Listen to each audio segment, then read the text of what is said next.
What is up, everybody? We're doing our subscriber stream today on Friday. Usually I'm on Thursday nights with the subscriber stream, but we're gonna do it now. So basically we're gonna be going over game analysis with games submitted here by you guys who are subscribers. So welcome everyone. International Master William Paschall. We are streaming here on Twitch and lichess.org. Maybe we'll throw in like a blitz game or two. That's usually what I do. Kind of break the monotony of just going over games. But, you know, I don't really think we'll need a big queue of people. Maybe I'll take a game here or there between the games. But I've got 1, 2, 3, 4, 5, 6, 7. So far, at least 7 subscriber games to go over.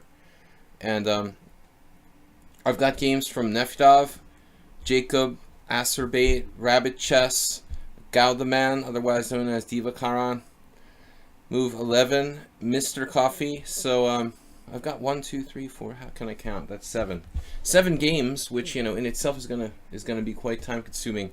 And anyway, I'd like to welcome you guys. So what's up? I mean, we changed the schedule up a little bit. No big deal. Next week we should go back to the usual, probably Thursday subscriber stream, Friday blitz. But we just mixed it up. So anyway. It's weird for me to be doing a stream on Friday night, but here I am. Friday night, man.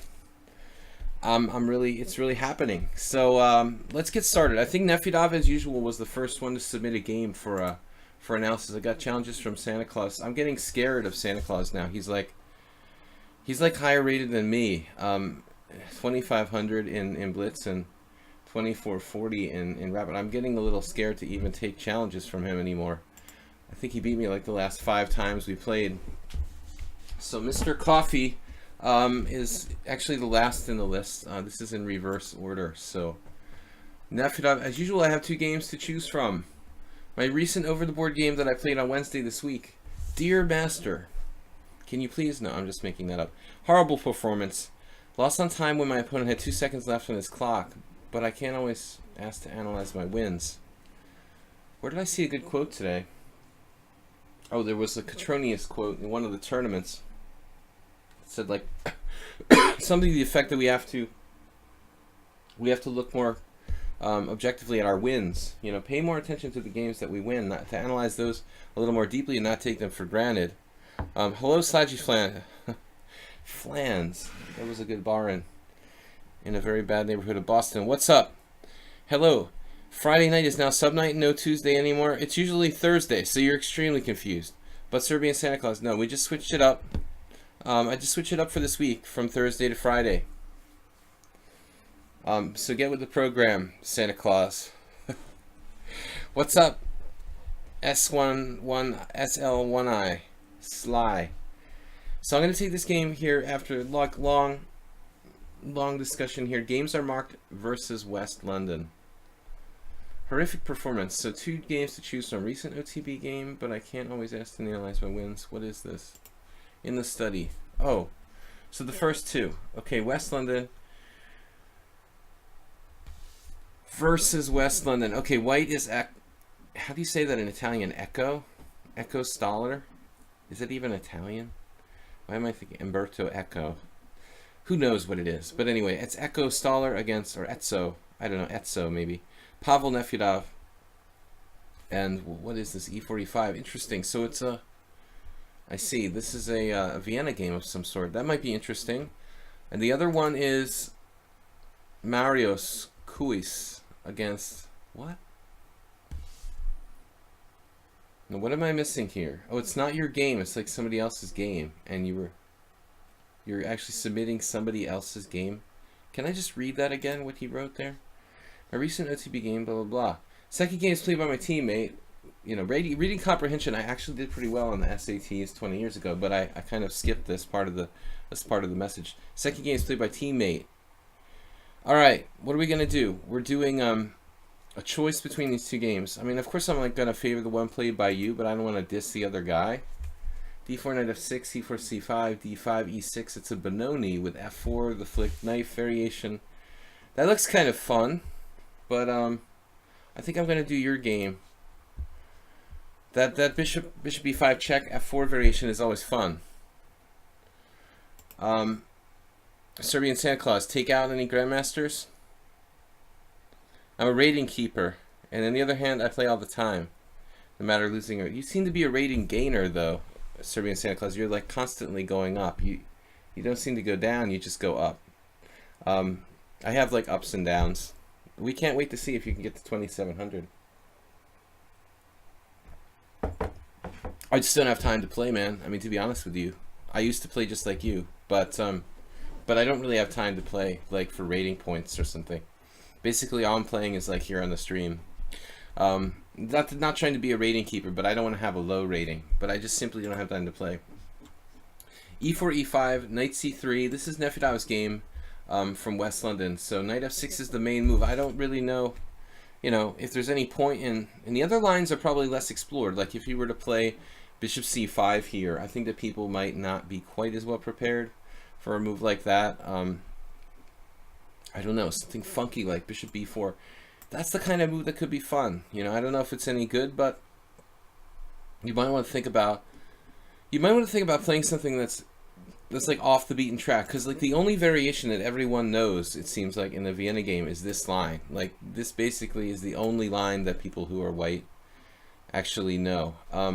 Okay, Bishop C4 is also a really crazy, can lead to really crazy interesting games. I think that's the equally viable system for white.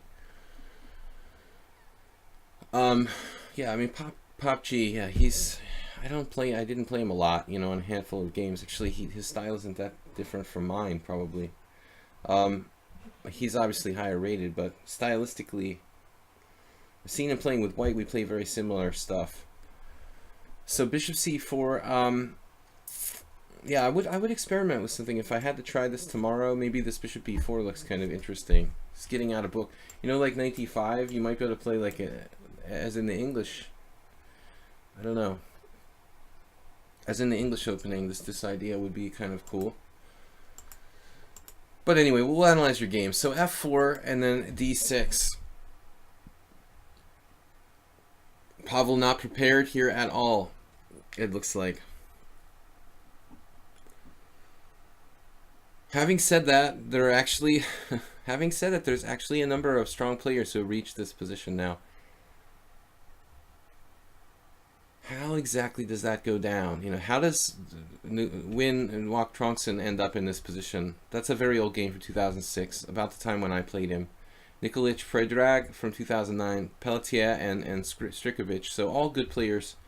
It looks bad to me. I mean, it just looks like we're playing like a bad King's Gambit declined after D6. I'm going to start asking, yeah, we'll start asking Santa to do the game analysis. No, he's our blitz specialist. I do game analysis, he plays the blitz. But seriously, this is bad, man. I mean, you can't play the King's Gambit decline with your bishop blocked in on F8. This just does... I just can't imagine, like, Predrag Nikolic allowing this. Like, Predrag Nikolic actually played this in a game? Why would he do that? Do a thing like that? That's so strange. Against Stanislav Novikov. And the other guys are, like, human, you know, but Nikolic, he's like... He was top 20. Okay, so this isn't good. I mean, you really have to play d5. That's actually one of the worst things about this variation for black, is the fact that there is no other way to play. Like, your only move is d5. And we were looking, I was talking about this the other day. After pawn takes pawn, knight takes, Tushar had a game where he misplayed with white. But this is the question. This queen f3 was played by Perelstein. Maybe this is actually white's best chance.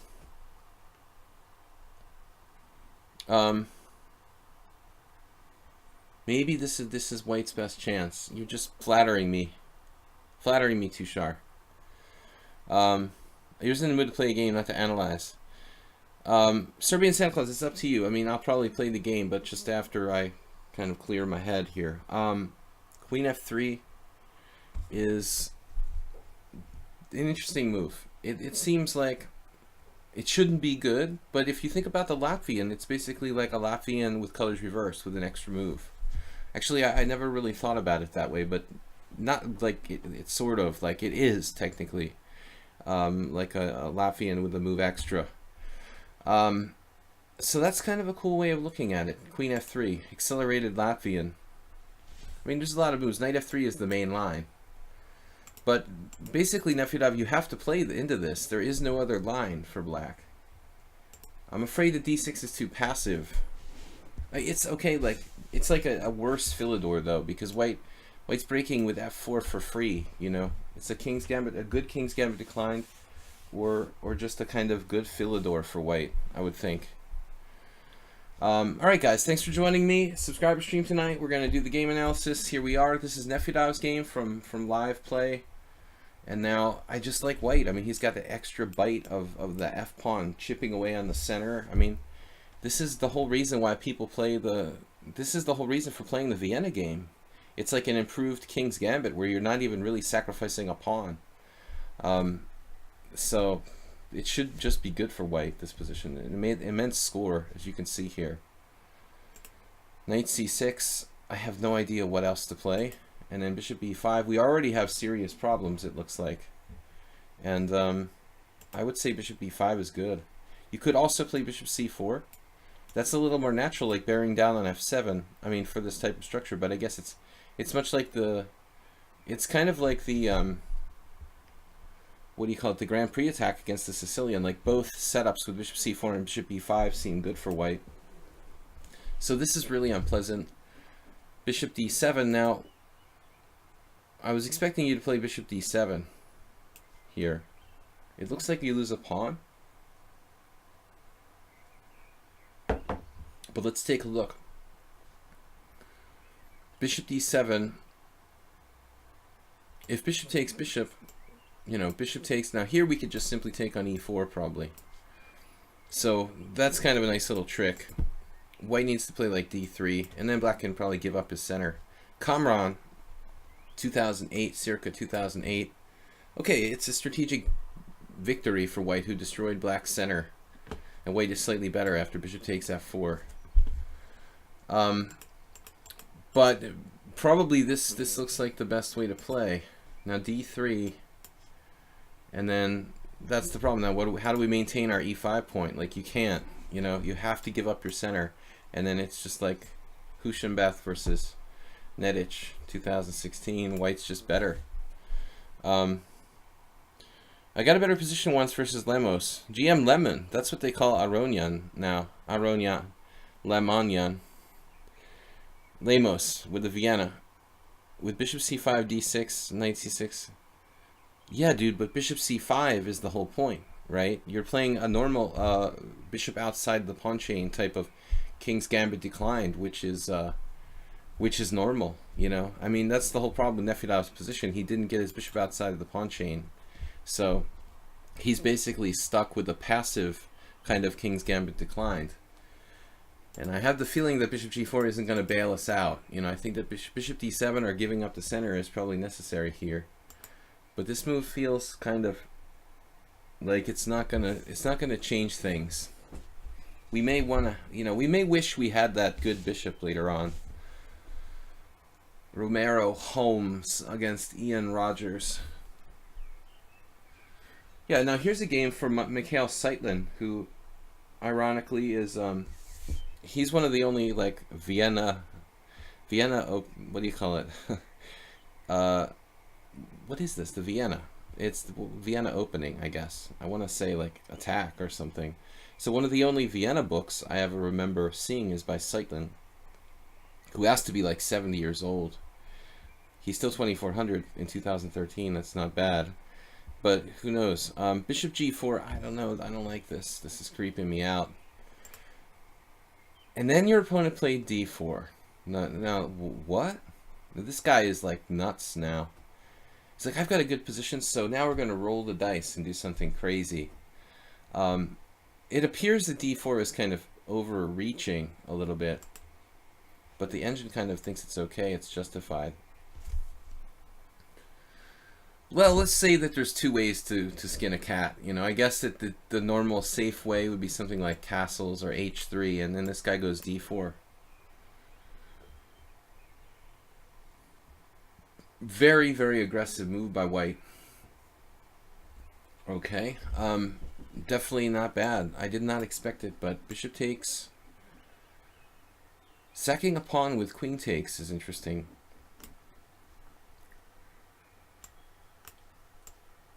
It just seems like all the dynamics favor white here. You're following a Molnar Bela game against the former teammate of mine for Saint-André. I mean, hell, I mean, I might have played... that might have been in the Hungarian Team Championship. That might have been in a Team Championship game in 2006. I was playing board 1, and Minchkiewicz was playing board 2 in, like, the second division of Hungarian Team Championship. Bela Molnar would have played board 2 for Paschall. And it's possible that we're maybe third division. I don't remember what it was, but I'd have even been there at that game. I don't remember the exact year, but it was around 2006 that I was playing for Saint-André. So 97 was played by Minchkiewicz, but it's an undeveloping move, so that can't really be good. This is also an undeveloping move, but I don't know. It looks like the engine suggestion of G6 at least develops a piece. You know, you got to argue that development is important. I think that probably Nefedov was concerned about Queen C4. I'm going to guess he was concerned about something like Queen C4 or maybe Queen A4. This is obviously a very unpleasant situation. Once you get into this pin, you probably can't get out. And yeah, so we can understand like why he wanted to play A6.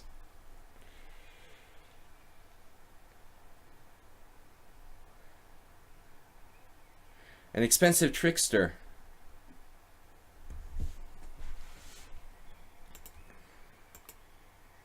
So A6, yeah. All right, Nefedov, you'll be forgiven for A6. I think this move is not bad under the circumstances. You eliminate the possibility of this eternal pin. He takes, and then you take, and now white just has better control of the center, but you're still surviving. Ooh. This is the tick tock goes the time after knight d7.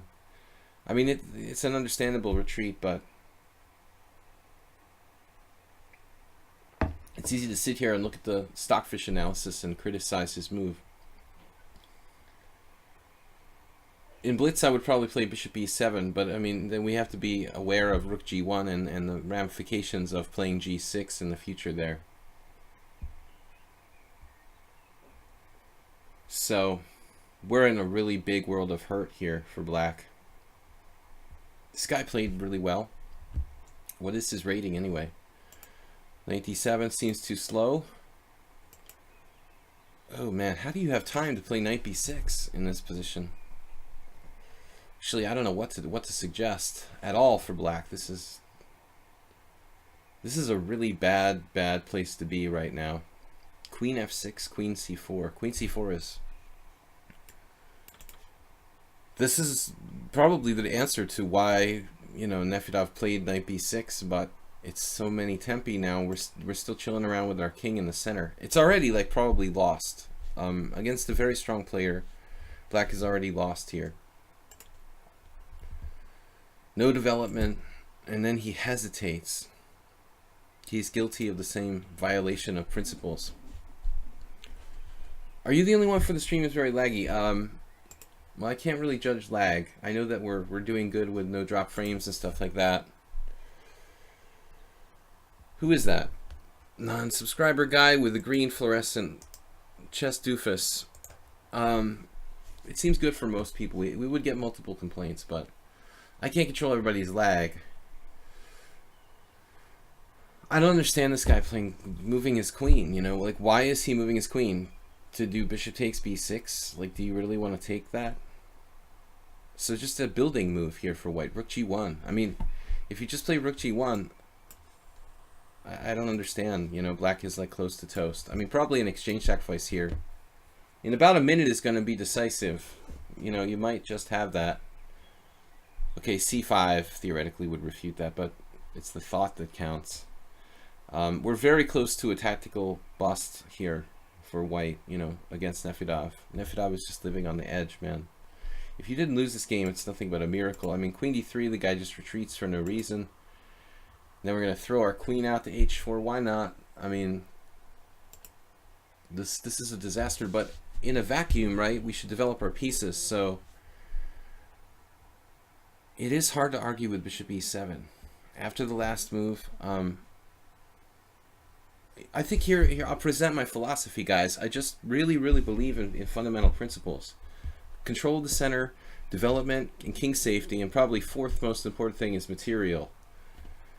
But Nefedov's pieces are not developed. I mean, rook on f8, bishop, rook on h8, bishop f8, rook a8, queen d8, and then he's like doing queen h4. You know, I mean, it's not a bad move in a sense that if the queen is active, it's harassing things and menacing things. You've got lateral mobility, but still, like fundamentally, all the black's pieces are at home. You know, and moving the queen out here doesn't seem right. Nefedov said it was a bad game. He was right. I mean, bishop e7 is like our last chance to get our pieces out. It's almost like, but it's almost like he gave us this chance, you know. The guy's queen is on d4, pinning our bishop down to g7. So bishop e7 isn't even possible without sacrificing a pawn with bishop e7, queen takes g7, bishop f6. And this guy is like, no, no, have a chance to develop your pieces here. You're like, no, I insist, I want to do something crazy, I'll play queen h4. Now, and white, okay, you know, some people are too conservative. He goes rook d2. What's this? Like defending the h pawn, okay. Does he have anything better? Apparently there's a shot here, but this is hard to see. For the computer it's easy, like, okay, yeah, some kind of deep calculation. I don't know, my stockfish was bugging out, but I don't think there's anything clear for white. Bishop takes and what? Queen c4. But you can defend that with rook c8. I mean, the obvious thought is like takes, and you can't protect c6. You can't protect the white squares, and you're buried in a Sicilian defense with no castle and no bishop e7. My first thought would be here. I guess it sacks a pawn, but who cares? You know, queen takes f4 check, king b8, b1. Yeah, but there's like miraculous like moves. Maybe white could not be winning somehow in this position. You know, it's not so easy. So this is beyond the realm of like, you know, simple calculation. Queen h4 here. You're so lucky you're alive at this point, and then you castled and you got away. This was actually a sneaky move though, to be able to double on the g file. This is a masterful plan. Bishop f6, does that work tactically? You know, I don't know. Obviously moving a pawn is weakening, and f5 there could be sacrifices on g6 to follow. But I think I'd prefer to play g6. Bishop f6 looks like you're walking into e5 followed by knight e4 or something of that. Some sort of sealer sweeper type of pawn sacrifice. Nefedov may or may not be here, actually. He was here. I think he's online. But it just looks like you're walking right into e5, and the guy was just too hesitating. This sealer sweeper sacrifice, like in a Benoni or something.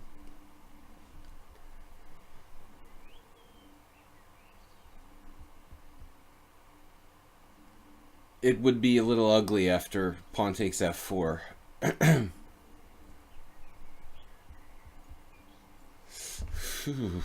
Like, this is a beautiful variation. Pawn takes pawn, knight takes, and then bishop d4. Ow. That hurts. I think I would have preferred to play g6. Bishop f6 was really asking for it, and you got away with that too.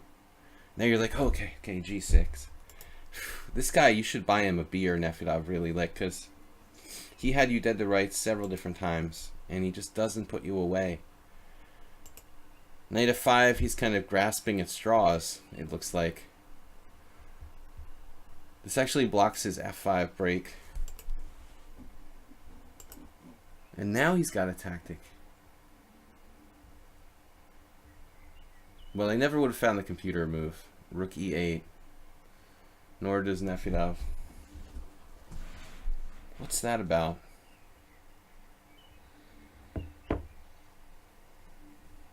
Can you guys figure this out?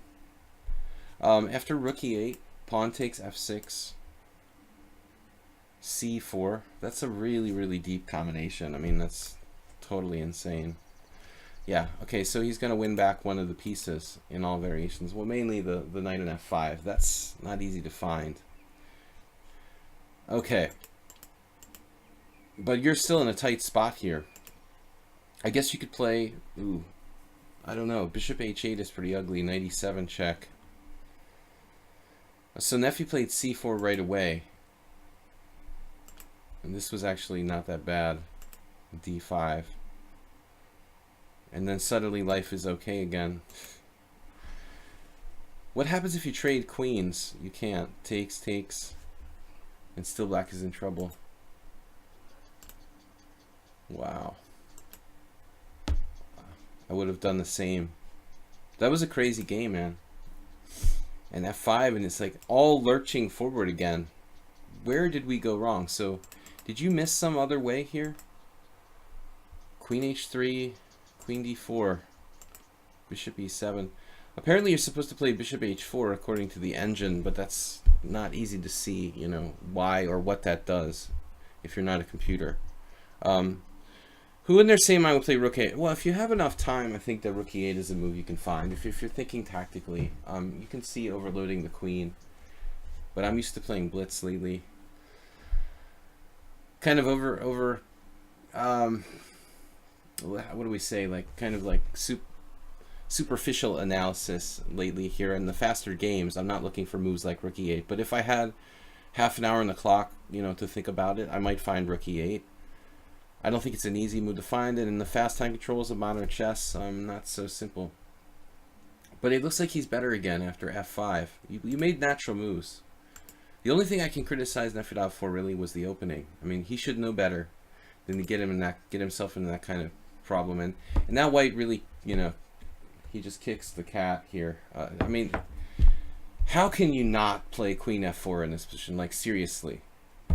Or even queen g4, like something that coordinates these guys over here. This queen f4, I mean, it just feels like you keep everything together and it's all working. Still would be complicated, I guess. d4. The knight's coming to d5. That's probably what freaked him out. Was this knight coming to d5? It's still not a big deal. If your knight comes to d5, he can go to e4 as well. Actually, he can go to e4 as well. So he doesn't even, I don't know, does he even want to play d4 in this position? Man, queen f4 was much more natural. He plays queen d1, which is like passive. It's like his earlier queen d3 move. And then d4, bishop f4, tempo. Man. Generally a good player, this guy, but and Pavel just wins like with c3. Just concrete calculation. There's no reason to not play this. I really don't understand. There's so many obvious reasons to play c3. You're just ripping open the guy's king. That's hard to believe that you didn't play that in this position. Wow. This is a really strange move, man. I mean, you've got a forcing move that opens his king position with c3. And you choose to play bishop h4 is a move that I don't even understand what it does.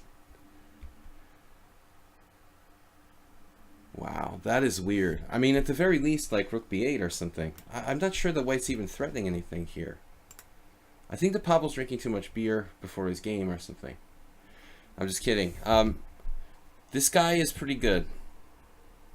Nefedov, I don't know. How strong was this player? 2 bottles of apple cider.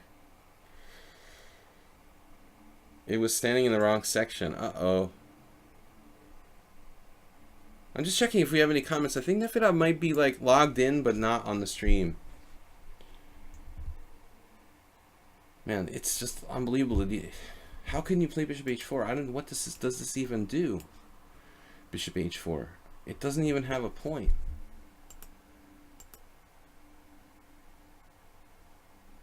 And now the guy actually dropped 2 pieces for a rook.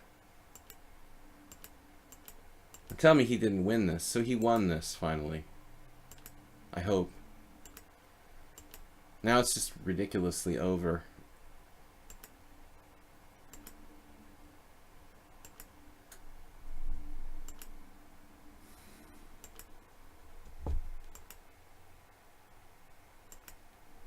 I hope you win this game because it's just... Hello, is your other rook in the game here? Mr. Rook? There you go. Now all the guys are happy.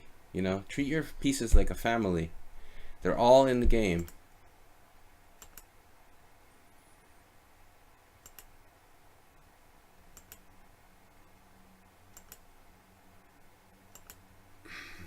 This should be winning by any stretch of the imagination. Now that move, I don't know. You know, do we need to release the tension here? Yeah. Trying to trade queens. And he does trade queens. This should be a pretty easy win with the passed pawn of this magnitude. And your king able to like approach the center really fast. I mean, he has one passed pawn that's pretty easily contained. Nefid, I better not make... Oh, this is where you ran out of time. Okay, I read that in the beginning. Oh, that's ridiculous. God. Yeah. Ran out of time. Man. But it's just winning. I mean, this passed pawn just wins. I mean, there's no question. Black king position and passed pawn. But the opening was really bad. I mean, I think that we spent a lot of time on this game, almost half an hour. But I'll try to go a little faster. All right, the opening was bad. Let me play one quick game here with Santa Claus. Get crushed and see. All right, one quick game. Then we're gonna do all the game analysis. I've got Jacob, Asterbait, Rabbit, Galdeman, Move 11, and Mr. C. Why am I playing this? Cool. This is my game with Gelashvili. But I didn't do d4, I did stupid stuff. I think this is a good way to play.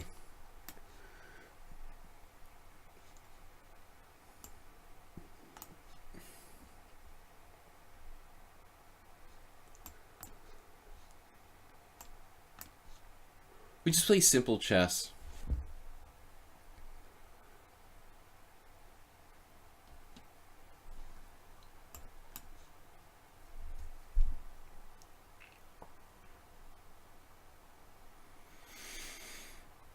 We can put some pressure on his pawn structure. I had a really long game with Mark Esserman once. It was a crazy tactical battle, and it was like 5 hours long. And then I had to play like Gelashvili like right after, and I was tired, and I got this position after like move 3. And stupidly, for some reason, I decided to play like d3, but I never play those structures.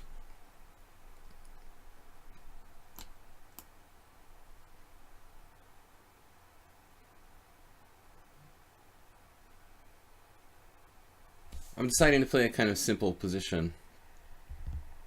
But this also has a point in that if we eliminate the bishop, we'll be threatening like a takes b5. Yellow Dragoon, okay, yeah. Yellow Dragoon, can you, with the Nigel Short, can you send me a message on lichess with a link to it? I mean, or if you haven't already, put it in. Like, you know, can you do so? But on lichess, not on Twitch, because I have them on different computers, and it's much easier if you send me on lichess. Otherwise, you know, or you can give it to our moderator, Soltigo, and he can send it to me on Twitch, whichever is easier for you, or send it to me on lichess.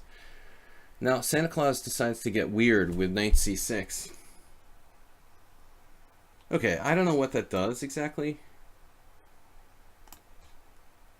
but we'll just not worry about it. He's avoiding the exchange of bishops just to be like, I don't know, to be annoying, basically.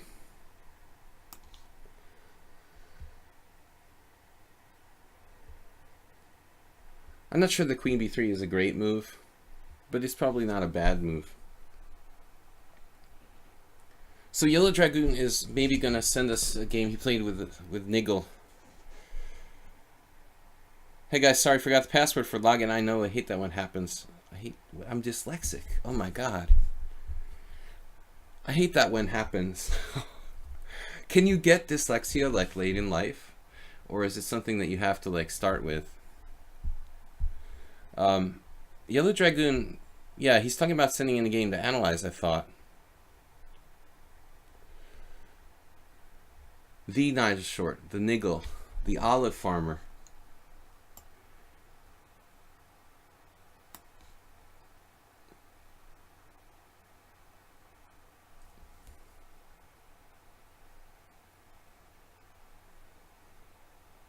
But I think with Santa Claus, like, he's so strong tactically.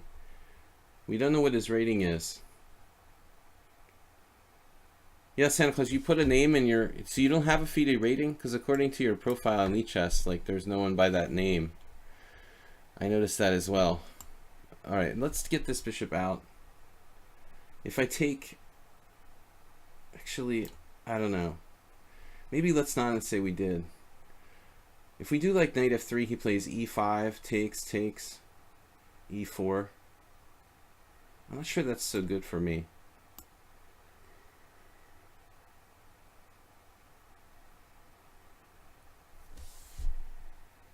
You sent a game to me. Okay, yeah, I just got a message, so I assume that's it. I don't know, I'm kind of brain fried today.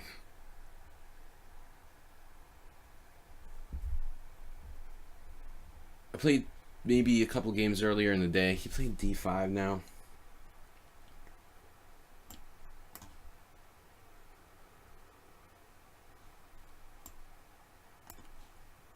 Okay, white has some kind of itty-bitty advantage.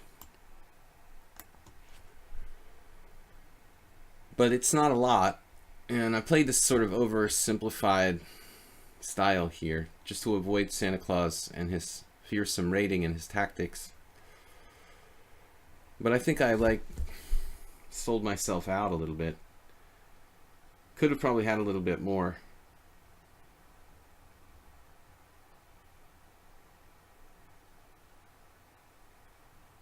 He's basically threatening what, like, nothing?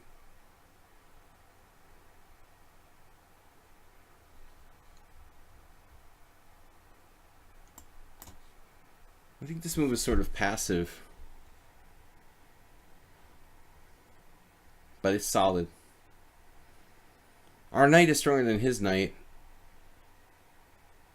Maybe we could just build up on the A file or something. You fought back in your game. Well, I mean, I felt like... Yeah, this guy is 2,500 now. He keeps getting higher and higher. We don't know what his exact rating is. He's a subscriber here on the stream from Serbia. I don't know, you know, but I'm suspicious that he might be a decent player. So here's the million-dollar question. Now I take on b5.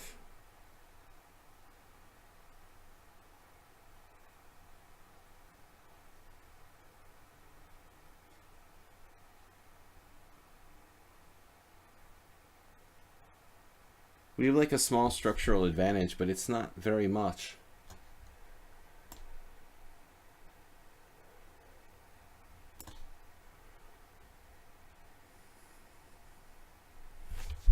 He realized he can't take with the pawn because the rook takes rook and knight d7 followed by knight takes e5, which was the cheapo I was basically playing for.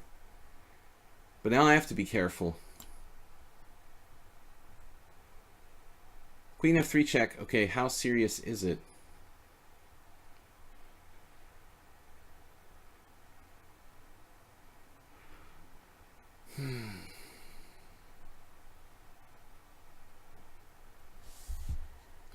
I don't know, but I guess I'm gonna switch plans here to breaking with f3. I'm a little bit like caught between two different plans. We're better structurally, but now he's kind of forced me to switch my action to the other side.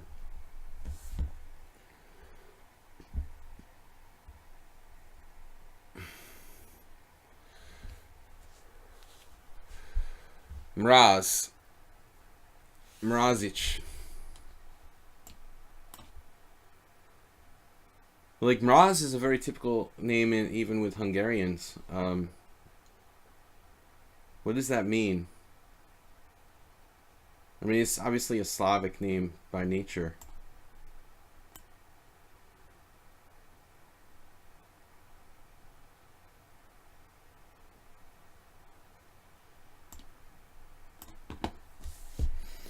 We're just trying to bring it on the king side, but my king's... Ooh, he goes with f5. Wow.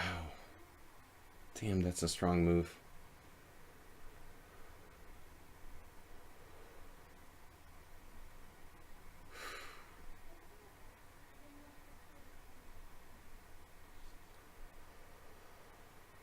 How do I break through?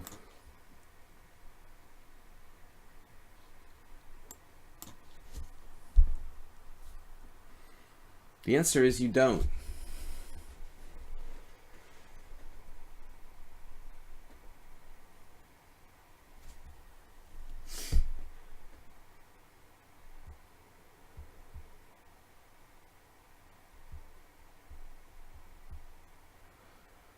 No relation to Shanisha Drazic.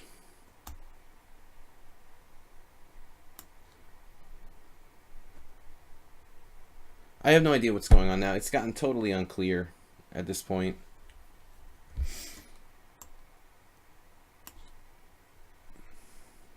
Did I just miss winning a piece? No.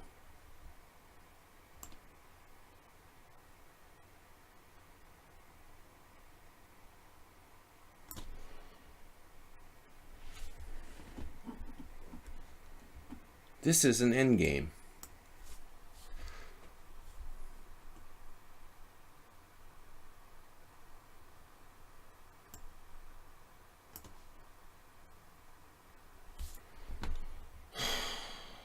Okay. Take that one.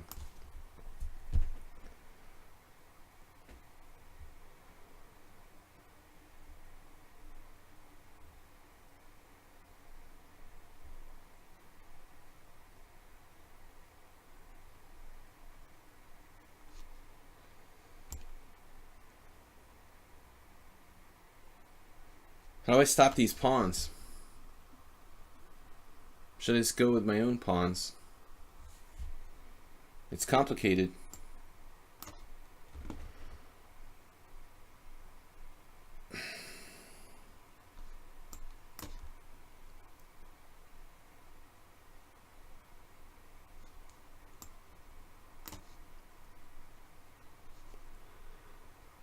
What?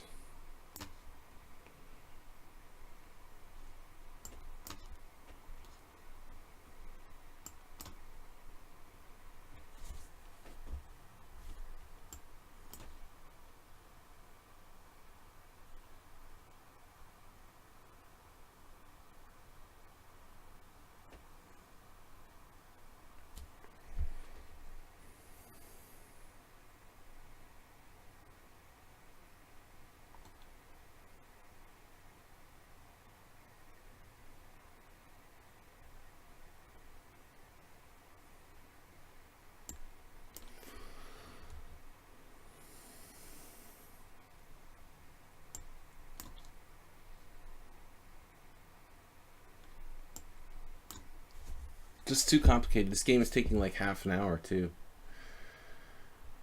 Oh my god.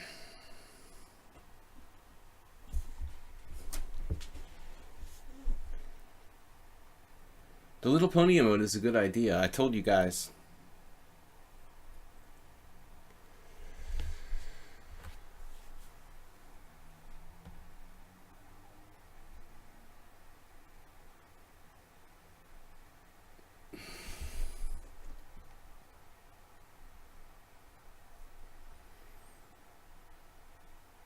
Wow, C6.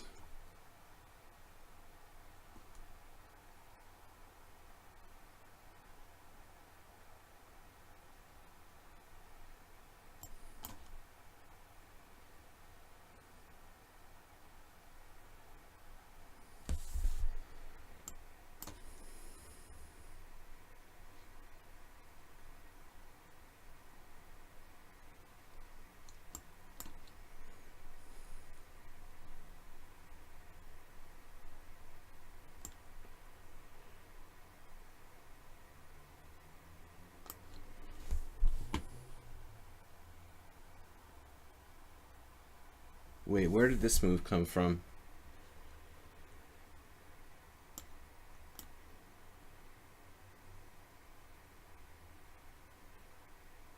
Now he's like Magnus Carlsen level. Exactly. He's now Magnus Carlsen.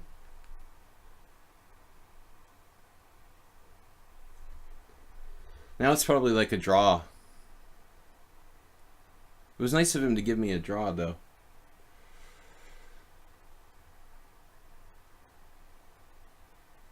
Two pawns down, I'm like terrified. Oh, he's playing for a win, 2 pawns down. That's pretty normal.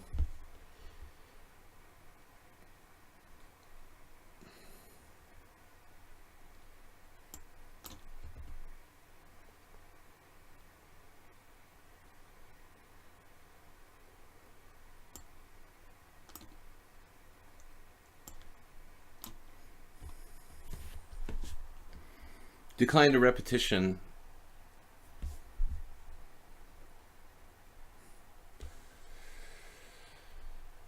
He should be 2600 soon.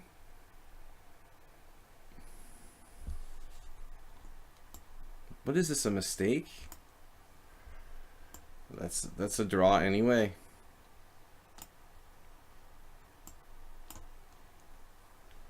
Whew, it's a good thing I'm able to hold a draw, man. That was tough. It's a generous offer now, too. We managed to hold a draw against him. That's cool.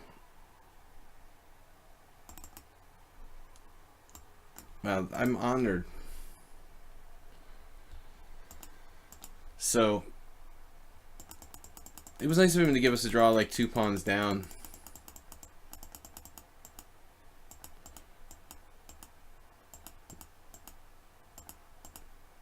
White is better here, but it's not easy to win.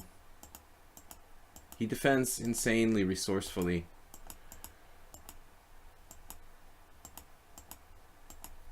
F5. I wanted to play G4, but I didn't see what it does. F takes G4 and what? Dude. Rook F6. Oh my god. Intuitively, I wanted to play this really, really bad G4, but I was like, Rook F6, no. Rook F7, no. Rook F5, no. This is like a crushing line. I was winning, but I couldn't pull it off, and then it was a draw. I could have easily gotten mated, though, with those 2 rooks around my king. Like here, he was playing for a win. He declined my draw by repetition. All right, Yellow Dragoon, we're going to give him a guest subscription for the day. This is his game against Nigel Short.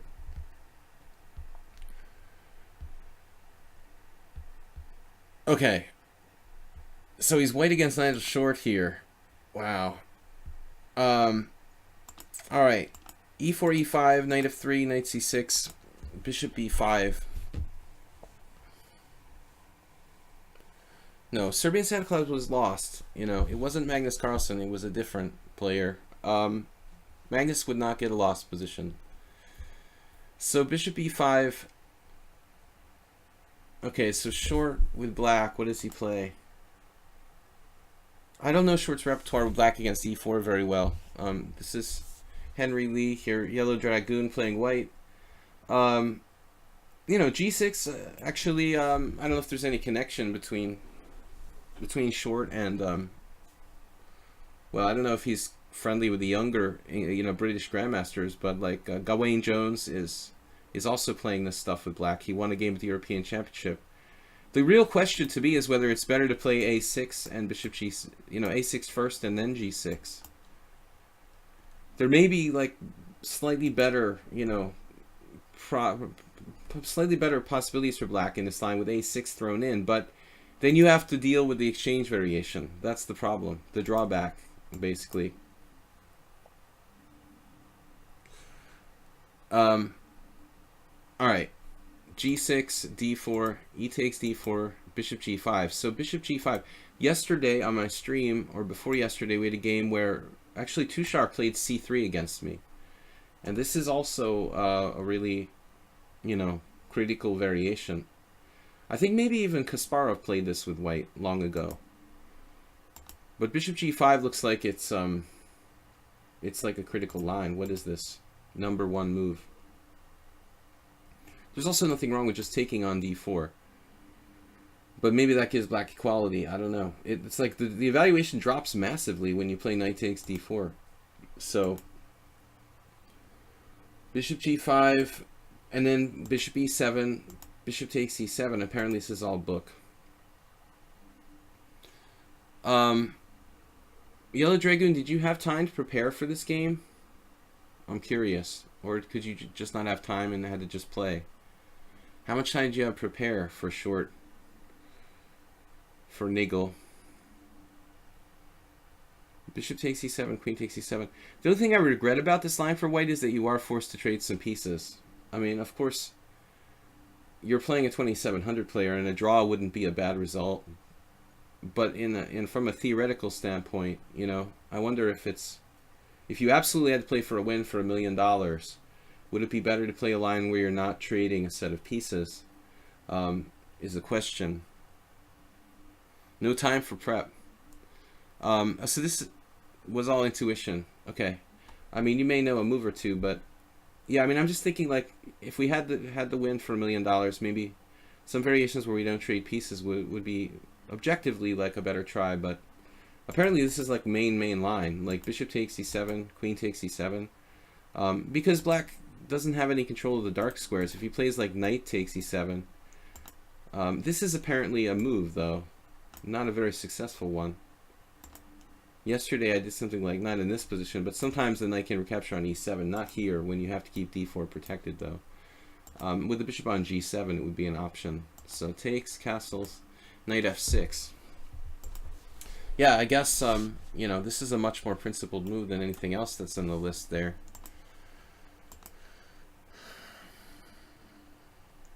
Smyslov. So Smyslov, it's named after this variation is named after Smyslov, but I think originally Steinitz was the first one to regularly play this.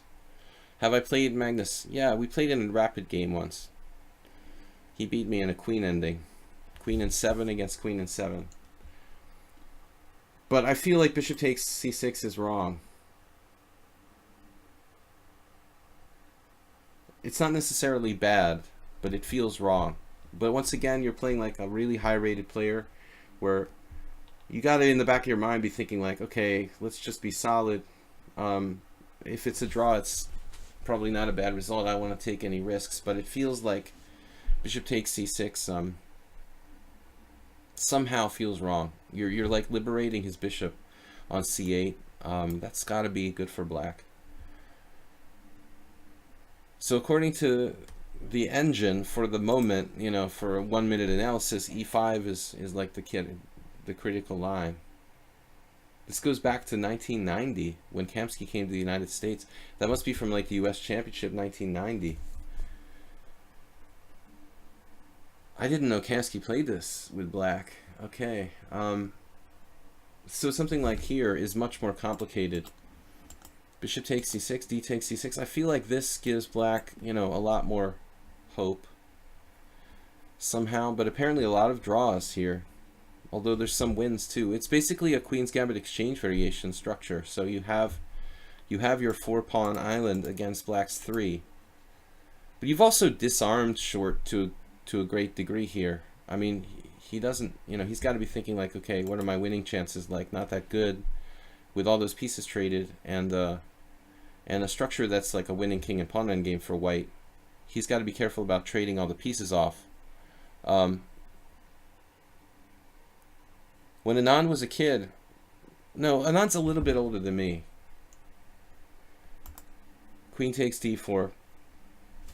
Anand is like the same age as American Grandmaster Patrick Wolf, who was a second of his in New York in his match with Kasparov, and I think that Patrick is probably like 5 years older than me. They were the same age, I think. Wolf and Anand knew each other from junior championship and stuff. A few years older, like 4 or 5 years older than me. c5 here, getting a grip on the center. So Yellow Dragoon said it's intuitive, but he's actually played into what looks like a very old, well-known variation. I mean, Smyslov has several games here. Where else are we going to go? You don't want to be on the d file. You can't trade queens because you drop a pawn. I mean, that is maybe a move. Yeah, it just occurred to me. You can actually do this because queen takes e5, knight takes e5, knight takes e4, and I assumed rook e1, and this is winning for white. So, not that queen e5 is playing for a draw. I mean, queen e5 is trading off the queens in a position where you have essentially a winning king and pawn endgame. So, that's something that black has to be super careful about, you know? I wonder if Yellow Dragoon, I think you disarmed him. I mean, obviously all 27 or most 2700 players have very good endgame technique. Short, no doubt, you know, has good endgame technique. But by trading pieces, you take away their weapons. You know, here, this queen e5 would have been really kind of unpleasant. He can try bishop e6, it looks like. Only one guy dared to do that. It might not be that bad. You know, short isn't afraid to take risks, obviously. So I think I would have gone with queen e5. But it looks like your move is more common. He just plays solid.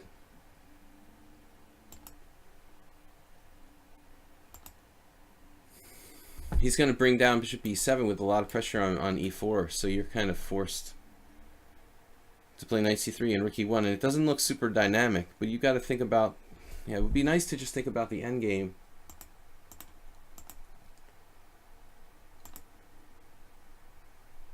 Yeah, you're following the exact moves from these two games. What's the chances? I mean, I don't know what I would have played here. I would have thought about just playing rook fe1. I guess it goes without saying that he's castling queenside in this variation, not in the other. So that's why you played rook d1, I'm guessing. It doesn't really do anything except prevent black from castling queenside, which seems to take some of the dynamism out of black's position. If you play rook fe1, he castles queenside, and he actually has some attacking chances on the king side.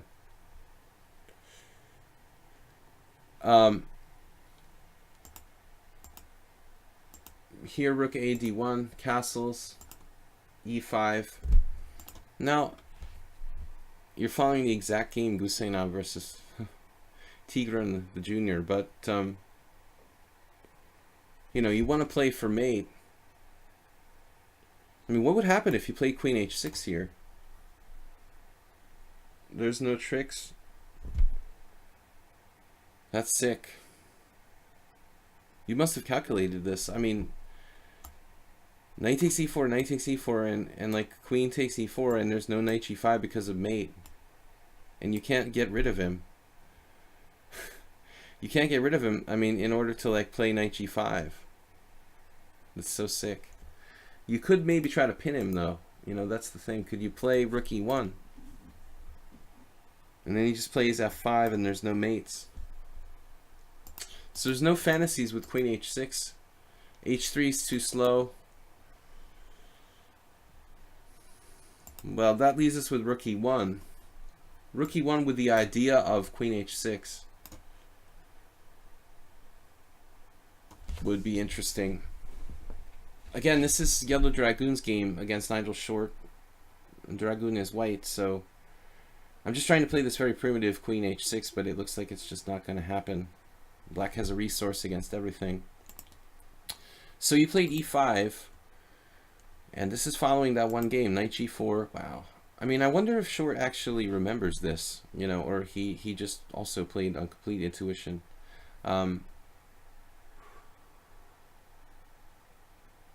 If he gives up his bishop on f3, you get this monster knight coming to d5, which I assume is what happened here. It looks like perfect play by both sides, honestly.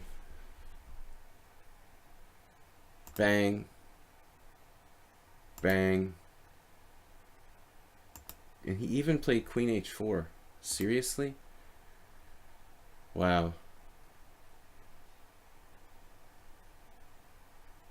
That's amazing that the exact game.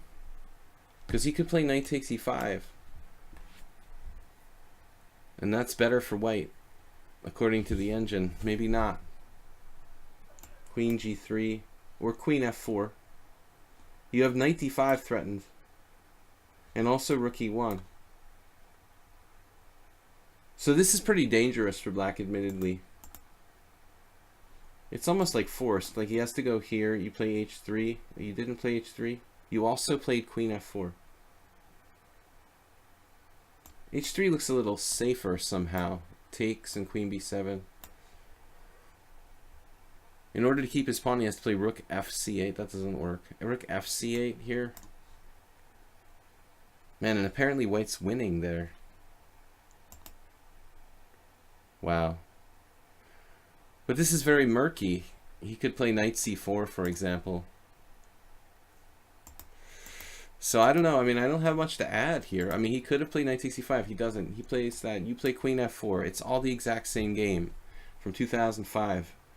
That's crazy. You're on move 16, and you're still following the exact same game. But now you've really got something. Like, you're really threatening knight d5. I mean, this looks like white is finally threatening to be better in this position. And he played the exact same move. g5. Are you trolling me? But this like wins a pawn, huh? So it's forced. It wins the pawn. F takes, loses the exchange. This is forced. This is forced. So it's like totally forced position to this point from the last couple of moves. And here you finally left the other game with rook fe1. Guseynov played knight d5. c6. And then rook e1. You're basically fighting for a draw, I guess. Man. There's no way that Short knew that exact game. I mean, it's impossible. You guys were just playing coincidentally the same, thinking the same along the same lines. c6, and then rook e1. And there's no rook e8. So let's see what happened. He took, you played rook e1 right away. He plays knight c4, which is an active move. And then you play b3. He goes here. Because knight d6 walks into knight d5 and it's too active. White can just be better. Maybe. This is too much, too many weaknesses around the black position. You're not, Will. What? Knight dt moves as per known theory. What kind of chess monster are going to be? Well, it's like, you know, I don't call it theory, but it's yeah. Yeah, I mean, it's just good play by both sides, like correct play. One game I wouldn't call theory necessarily, but just correct play. Queen takes g5, h takes g5, knight takes e5, and then rook e1. So Short could have apparently played knight c6. It's not that big a deal, but he does have that knight coming back to d4, I guess. This resource. Knight d5. I still think it's a draw, though. You know, I mean, at the bottom, at the end of the line, I mean, all he has is like an extra double pawn, and in like a rook ending, it's not going to matter a whole lot. Plus, his king side is a little bit weakened with g5. So all you know, you just don't want like a knight endgame or something like that. You're basically getting two rooks on the 7th here. Wow.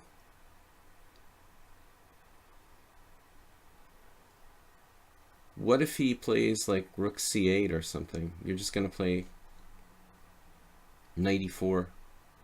White might be winning if he's not careful. If he's passive here, maybe you're even better.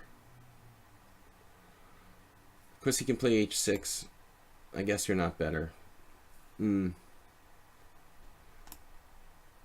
it's cool because you're 2 pawns down against Nigel Short, and it's okay, you know.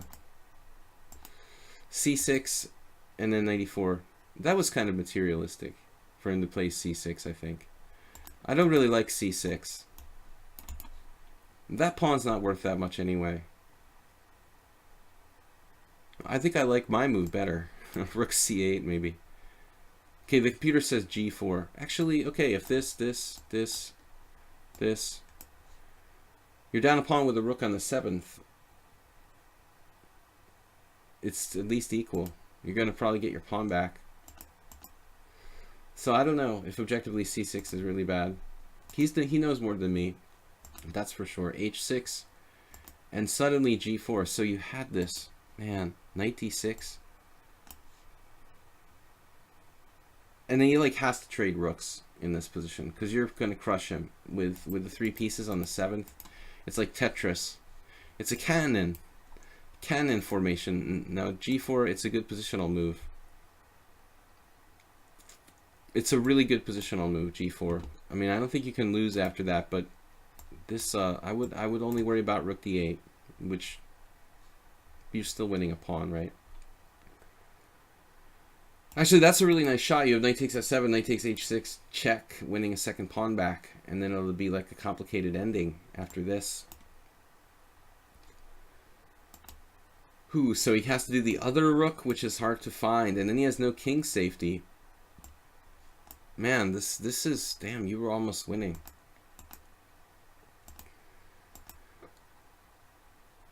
And you still have threats. So at this point, we have a draw by rep.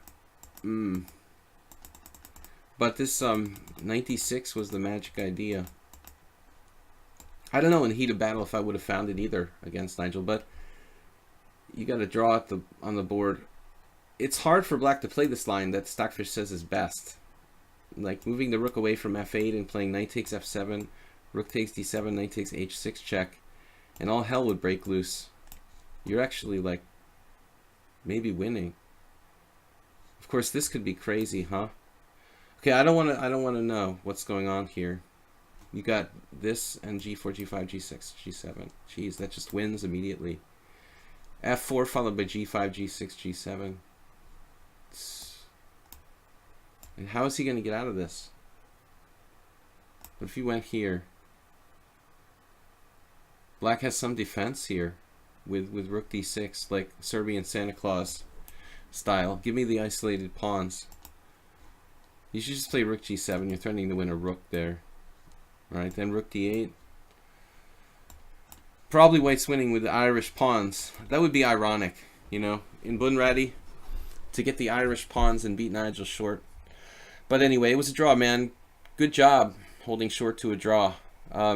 That's excellent. You know, still, I mean, both sides made a few little tiny mistakes, but it was basically a correct game. Yellow Dragoon was close to winning with knight d6, it looks like. You almost got a draw against McShane, too. Oh. I got 2 draws with McShane, but he was about this tall. He got 2 draws with me, actually. At that time, it was the other way around. He said in an interview he plays bad at first round. Alright. Always excuses. Thanks for sharing, Yellow Dragoon, man. That was cool. Actually, I'm glad that it was a G6 Mislav variation. It's very interesting. Okay, guys, let's go back to the subscribers and check out. Again, thank you, man, for sharing. That's an excellent game. Let's check out the other games. So we got to move along here. I got about an hour and a half left. Probably no more Blitz games. I'm gonna go to these subscriber games. Jacob. Here's a game. Oh, this is against the Count of Monte Cristo. The Count was on earlier. I don't know anything about the Count, except I really like him on Sesame Street. Alright. Romania. E4, C5, Knight f3. The Count is playing Accelerated Dragon. Yeah, everybody plays this, just like me. But Standard Oil. He can play. What's his move order here, actually? Yeah, so he's playing a Gurgenidze move order. He can play Knight takes d4 with this move order. He plays the Gurgenidze move order, but he doesn't do the Gurgenidze variation with Knight takes d4. I don't know why. Just like randomly. I mean, it's not better than other variations, but that's Gingiashvili's one of his variations that we worked on. but I've not had as much success with that as like the main line, like he plays here. So bishop g7, bishop e3, castle, castle, and then bishop d7. So here is like the Magnus's dad game against me. Magnus's dad and Kenny Solomon both played knight c2 against me. I think that really is, you know, a pretty good line for white. But black has ways of countering it. It's basically a Rubinstein English with colors reversed. And, you know, for whatever that's worth, you got an extra tempo. It's like the Scheveningen Sicilian also. When black play, you wait till black puts the bishop on d7, because these pieces get in the way of each other. Like, well, the bishop's in the knight's in the way of the bishop, and the bishop's in the way of the other knight dropping back to d7. So knight c2 is kind of like the optimal moment to play it for white is right now. I think that. Oh, you were what? You were black here. Okay. I thought you were. I thought he was black. Crazy. Okay, thanks for pointing that out. That's relatively important. So, rook c8 looks like main line. Anyways, we're not going to go back to the Magnus's dad story again. It's boring to say the same stories again. I need to make some new stories. So rook c1. Yeah, the count plays rook c1. I prefer queen d2. You know, rook c1 is really old school. I mean, nobody really plays that. Like, this is like 80s style. I mean, basically in the main line, you know, we want the rooks on like b1 and c1 in the main variation. Rook c1 is a super 80s move here. It's not bad, though. It's a totally playable line. Knight takes d4, bishop takes d4, bishop c6, f3, knight d7, and now bishop takes g7. Yeah, this is like the guy from Australia who I played last June, Junta Ikeda, played this against me. I was like, dude, what are you doing? You're not supposed to do that. You know, like every book in the world will tell you that you're not supposed to play bishop takes g7 in this type of position. Black is happy to trade pieces. The dark square bishop frees his sort of position. He goes for a dark square bind. I almost beat Junta Ikeda. That was an endgame where he, you know, he made a GM norm in this tournament, barely. And if he had lost, obviously that wouldn't have been possible. So, Derndatch is here. But I don't understand why a grandmaster would play bishop takes g7. I guess he's just like distracted or not really paying attention or something. I don't know much about the guy, but I mean bishop takes g7 is just not really a good move. White can play bishop e3 or even bishop f2 probably. But I don't like rook c1, to be perfectly honest. You know, I think the best line is queen d2.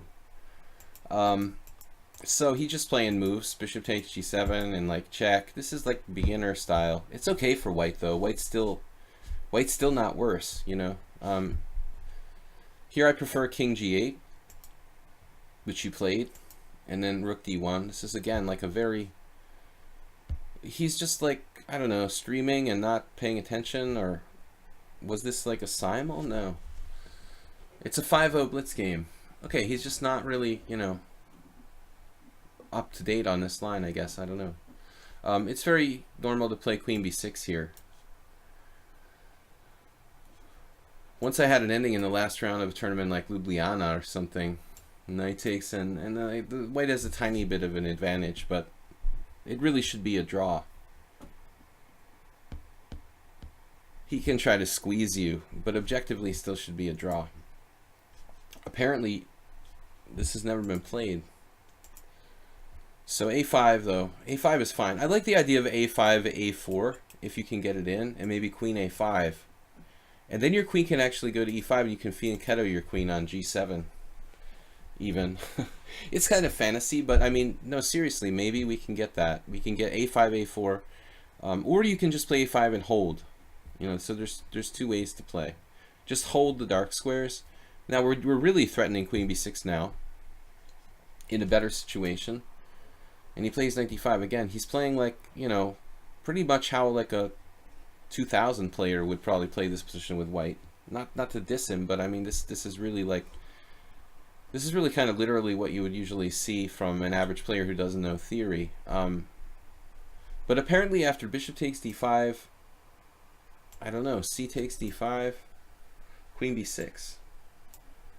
He's getting on the 7th there, so you can't do it. Yeah. This is a little unpleasant. I don't know. I would prefer c takes for white because I don't see a clear plan after e takes. This looks to me like this is the only idea with bishop b5. I won a game against Nefedov the other day where his pawn was on b6, and it makes a world of difference. If white has that access to the c6 square with like a bishop on c6, you know, I've lost countless games with black if white has control of c6. If he doesn't have control of c6, it may not be that bad. But still, it seems a little thankless. So maybe Jacob is better off here, you know, not taking right away. And by the way, man, you know, it was kind of funny what you did here. This is just like a rapid game I had in First Saturday, like 4 years ago, First Saturday rapid against some little kid. I was basically black in the same position and did the exact same thing you did. Pretty much the exact same thing. Exactly. Like, I put a knight on d4, and the little kid was like all smug, and he sacked in exchange. But then he didn't have anything. It was kind of funny. Exactly the same thing, you know? Like, just do the obvious thing. And then he's just worse here. I beat the little kid. In this case, the count somehow took you out. But, I mean, this isn't correct. You know, I don't like his opening, and I don't like the way he sacked the exchange here for nothing. And, I mean, maybe it's like, you know, he's just playing, like, whatever, you know, blitz at 5 o'clock in the morning and making the first move he can think of. But it's not good, you know? This is just winning for black. Just chop it off, you're just winning. I mean, it's just a matter of technique. It's not that easy to break the position, but, you know, so many things I don't like about the way that white played this game. And the way you played it is pretty okay. Maybe we should go back for a minute. I don't want to spend too much time because we're running out of time, but if we go back for a minute to kind of the critical moment I kind of glossed over here, when white played knight d5 and you played knight c5, maybe we missed something. Did he miss e5 when you go knight c5 in this position? Yeah, you see, he's not really paying attention. I mean, it seems like he's just blitzing, and this is Srebrenic Anna, and that's really funny because it's really ironic because I think the game that I had in Ljubljana was against the Srebrenic. It was Srebrenic boy. That's odd. It was circa 2000, 2006. But I mean, this looks like the logical try. He doesn't play e5. Why? I'm not just trying to bust on the count, but I mean, I play this opening like a lot for black. You know, this is one of my main systems. It's probably something, you know, I know better than anything else. He plays b3, another lazy move, and bang, e5. Now you're just fine. I like this plan. But maybe like he can play more subtly. I don't know. You can also take here. I don't remember the game of the little kid. I mean, is it possible it went like rook takes d5, then knight e6, and then knight d4? Maybe. But then he has c5. That'd be messed up. That would be really messed up. Now knight f4, and you're gonna like smash his face in with knight h3 check. Oh god, that's like a King's Indian trap. Here, resigns. It's exactly out of the King's Indian like take on d4 main variation of the I don't know what they call it. Give up the center variation. This is funny though, like white can just resign. Queen takes g2 and knight h3 check. So that's pretty cool. Another option. But anyway, really well played, Jacob. I mean, I don't think you could have done this any better. He was impatient. He played superficiously, and you should have been winning, basically. And I don't know, your technique, like, or time was a problem, but this is not good for white by any stretch of the imagination.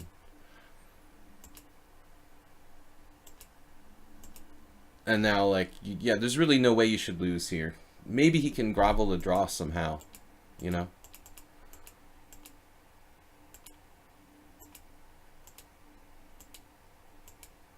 Looks like he might be holding on.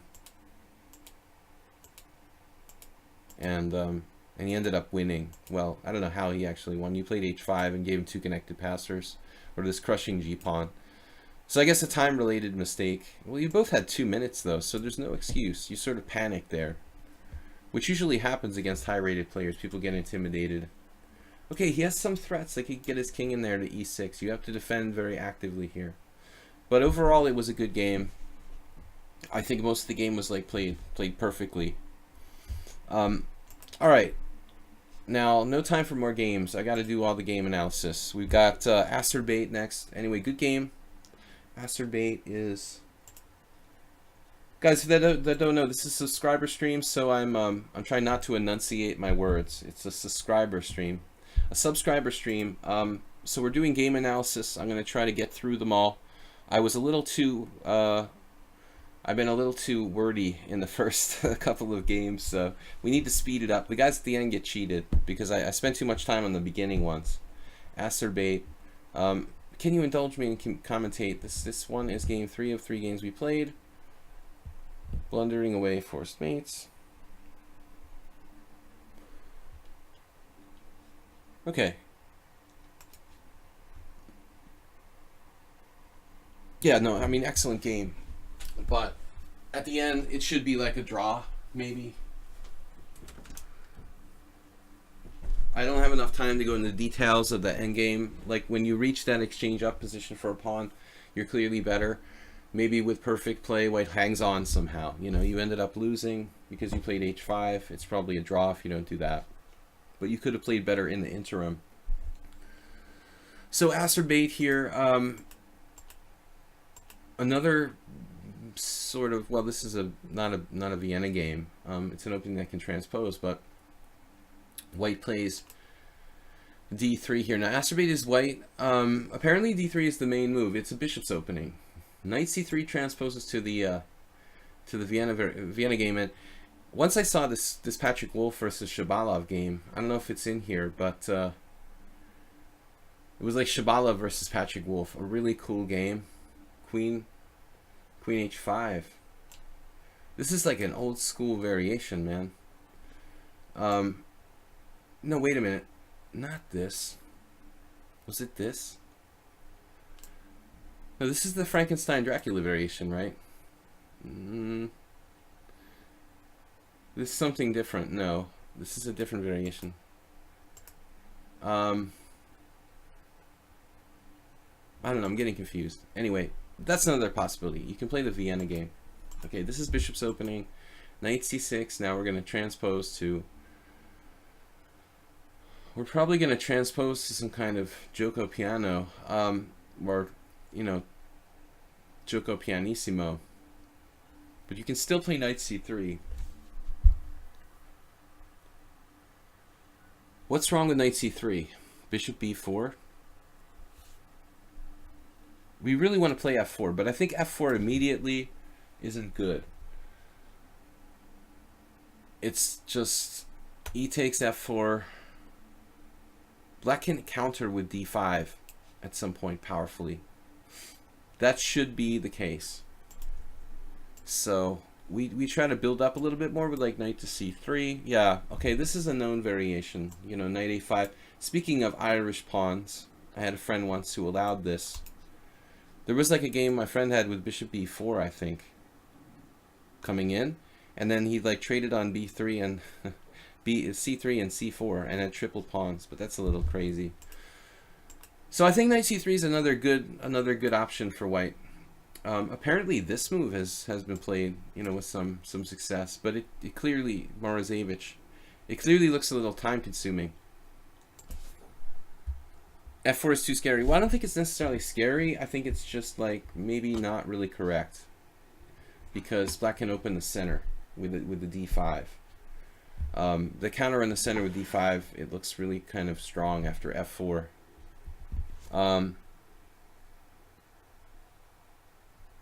Predator alien variation. Is it? Alright. So knight f3, this is like a standard move. Bishop c5, here we go. c3, good. Castles, and then bishop e3. Well, this move may not be that bad for white. I'm kind of guessing that black can just punish you with with the quick d5. So, you know, there are many moves here. I think Hari Krishna likes to play h3 at an early stage. This move. Usually on the next move, I guess. So you typically get castles or maybe bishop b3 and then h3. But the normal setup is like castles, d6, you know, bishop e3. I had a game where I tried to play this the other day. There's so much theory. But bishop e3, you know, not a bad move in spirit. But the problem seems to be like the concrete take d5. And it's just forced. Like you can't leave the tension the way it is, so you have to take. And when you take, black recaptures, and your e3 pawn is like a big problem. There's just no good way to deal with this. It feels like black kind of took the initiative a little bit. Okay, it's like only plus 0.1 for black, but point anything for black means that white did something wrong. Like something just fell out of the sky. Alright, so I don't like this. I mean, maybe later on bishop e3 is an idea, but it's too early. Just trying to explain why. If black had played d6, maybe this would make more sense, because he'd have to play d5 losing a move. But he hasn't moved his d-pawn yet, so he can very efficiently hit you with d5 without wasting time. So I think in general you should wait at least until black plays d6 if you want to counter that bishop. Oh man, what a move. Can you guys believe this move?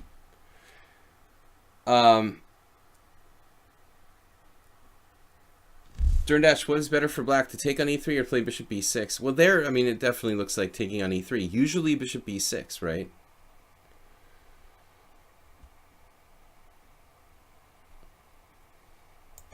So, this is a sick move, man. Bishop d6. Wow. Speaking of Hari Krishna, I think he actually plays that, you know, in like, what is it, the 4 knights. Bishop b5, bishop d6.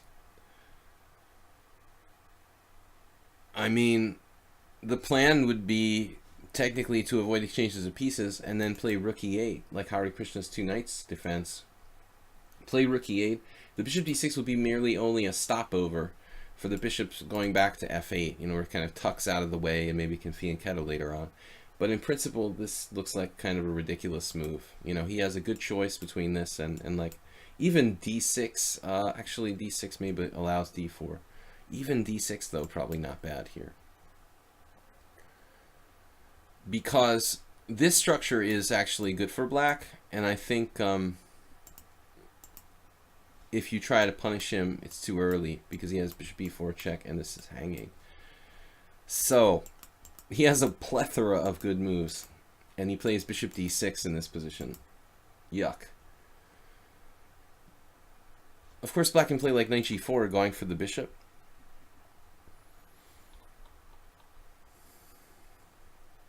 But his bigger problem is that bishop on d6 now, you know? I mean, the point is to play like rook e8 and get it out of the way, I would assume. Or you can play, actually, he can play knight a5 here. He's holding on the e5 pawn, so he can play knight a5. But we're not really threatening anything, because knight takes c4 is probably at least okay for white. Anyway, how about some development? Can we get some development from the back room there? I mean, rook e8, man, he's almost got knight g5. Bishop d6 is just incomprehensible. Now he's like, oh yeah, I realized I made a mistake. Okay, bishop e7, castles, and then hammers you with d5, and then you give up the center. This is a tough one here, guys. Kind of a subtle position. I think there are 2 good moves. Bishop b5, which would undermine the e5 pawn. You see here, your bishop isn't in danger of getting trapped. If he goes d4, you'll take, and move it again. And then you'll have a better structure actually. And then if he takes on e4, that's also good for you because he'll trade his strong pawn for your d3 pawn. So even this move is good. Acerbate's mistake is taking on d5, and even this is still not a bad position for white. You give up your strong point, but he's wasted so much time. I mean, he's wasted so much time that there's no way this is better for black.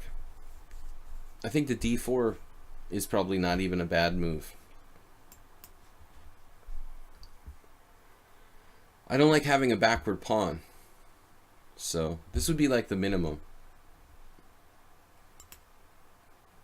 Again, you can play to weaken that pawn though. If bishop b5, f6, and then d4, that's probably even a better version. You know, force him to like weaken the white squares around his king side, and then play d4. You know, when it's going to really have more effect. Because if you do it right away, right, we can't do that. This isn't as good. Bishop. This isn't as good. He still has less weaknesses. His bishop still has a good diagonal. Force him to play f6, and you've made progress. Okay, this is like a normal move for this type of structure. He could grab here, maybe. Still not an easy position to play. This is what he did. Yeah. Bishop g4 is probably a bad move. I mean, the one thing he has problems with is this diagonal. The first move that comes to mind is king h8. And the second move that comes to mind is knight a5. And everything has to do with this diagonal. This move, however, sacrifices a pawn. You know, so you have to make a judgment call about this position. Is this, you know, do we have enough compensation for the pawn here for black? It's two knights against two bishops. Probably we do. You know, I just feel like white has a lot of weaknesses in his, you have a lot of weaknesses in your position on the white squares in particular. If he can play like b6 and put the bishop on the long diagonal, that's not a good line. But you know, b6, bishop b7, he's going to have good compensation for the long term. So that would be one possibility. And the other possibility is that he plays what, king h8. King h8 getting off the hot diagonal and ready to pounce with f5. So he played bishop g4, which doesn't seem like a very constructive move to me. You got to watch your bishop though. You know, this is a vital piece, and you got to be aware of this knight a5 idea all the time when you play the white side of the bishop's opening or Joko. So you could consider something like a3, I guess. It looks a little weakening and kind of weird. Maybe more normal to just go here, you know, like bishop b3. Though you have to calculate what happens if he starts trying to go postal on you with f5 and going nuts, you know. You have this retreat, which is very handy, knight f2.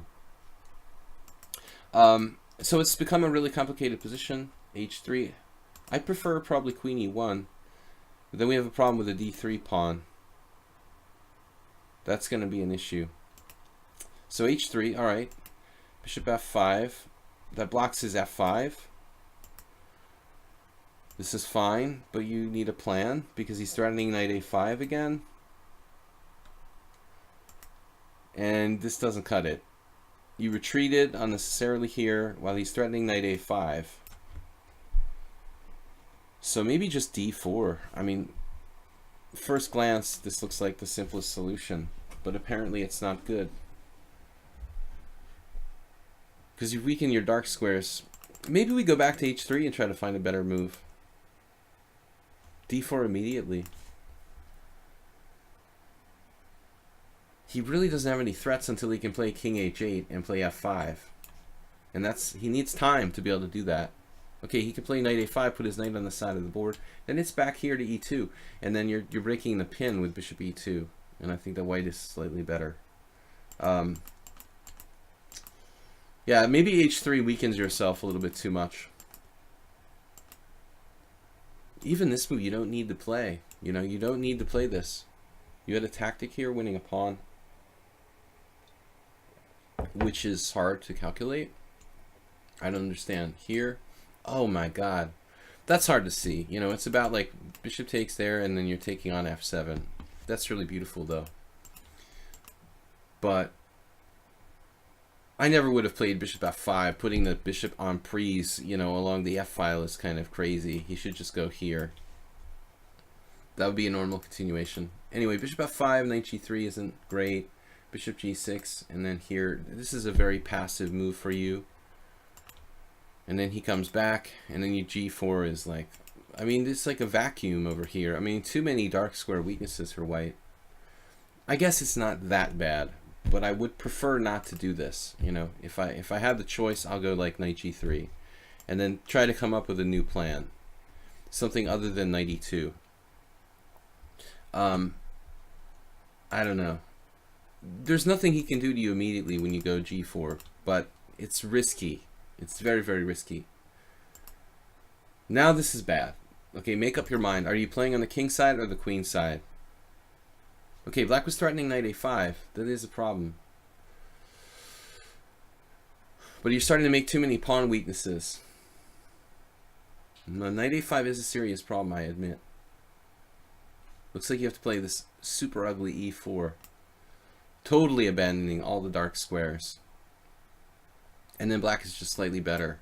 Look, dark square, dark square, dark square. This is all like soft and squishy and like lots of weaknesses. Something bad is bound to happen later on to white on the dark squares. But at the moment, like, you're holding on. But I don't like g4. And then b4 is kind of an artificial way of stopping knight a5. But he just pounds you with e4, breaking your structure. Yeah, this is like, sorry, e4 is just like cracking white's position in half. Extremely strong move. Yeah, probably you just should take and bite the bullet here. I wouldn't mind trading queens, you know, at this point. I wouldn't mind trading queens with all the weaknesses you have around your king. It would kind of reduce the chances of getting mated. But you played this, which now he's got this massive knight e5, right? He didn't see it. Went here, second best move. There's the dark squares coming in to get you. I don't understand a4 at all. Queen e5, queen d2, bishop d6. There we talk dark squares. And that's what it is. 1300. This guy's pretty good for 1300. And then he goes nuts with f5, just totally nuts. Let's count. 1, wait, 2, 3, 4. 4 things protecting f5. The guy played f5 in this position. That is really like a seriously crazy thing to do. And you retreated. That feels like you're just getting kind of bluffed out. There's a check on g3, but you always have rook g2. So it's like you're just taking this. You're winning a pawn. You just got bluffed out. Knight f3, and then he retreats. He didn't have anything? He doesn't have queen g3. What am I talking about? I'm hallucinating he had queen g3. I wish you guys could talk out loud so you could warn me when I'm saying something stupid, but I'm hallucinating that he had here. He has nothing. There's absolutely no reason not to take on f5. So, it was kind of a blunderfest there. Okay, this move is okay. But white's position is all strung out. You gotta just recapture. But look at his pawns, how tight they are. You know, I mean, that's kind of the way you should play chess in general. In an open position. This is e4, e5. You know, typically very open position, but open positions you need to be a little bit more compact typically. And then white is just moved too many pawns. Just start falling. Knight f7 check here. He sacks the exchange. And he just has compensation. Okay, both sides made a lot of mistakes, but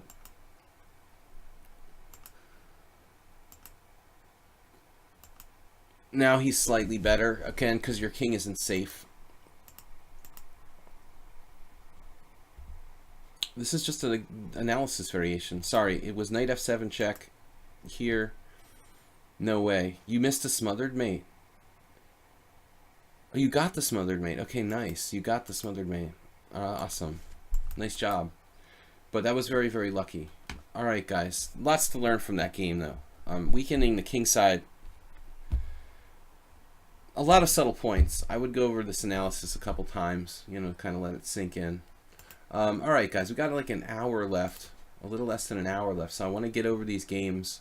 So I'm not really responding to the comments. I'm just kind of doing my thing here, like it's a show. All right, so Rabbit Chess, Gao the Man, Move 11, and Mr. C.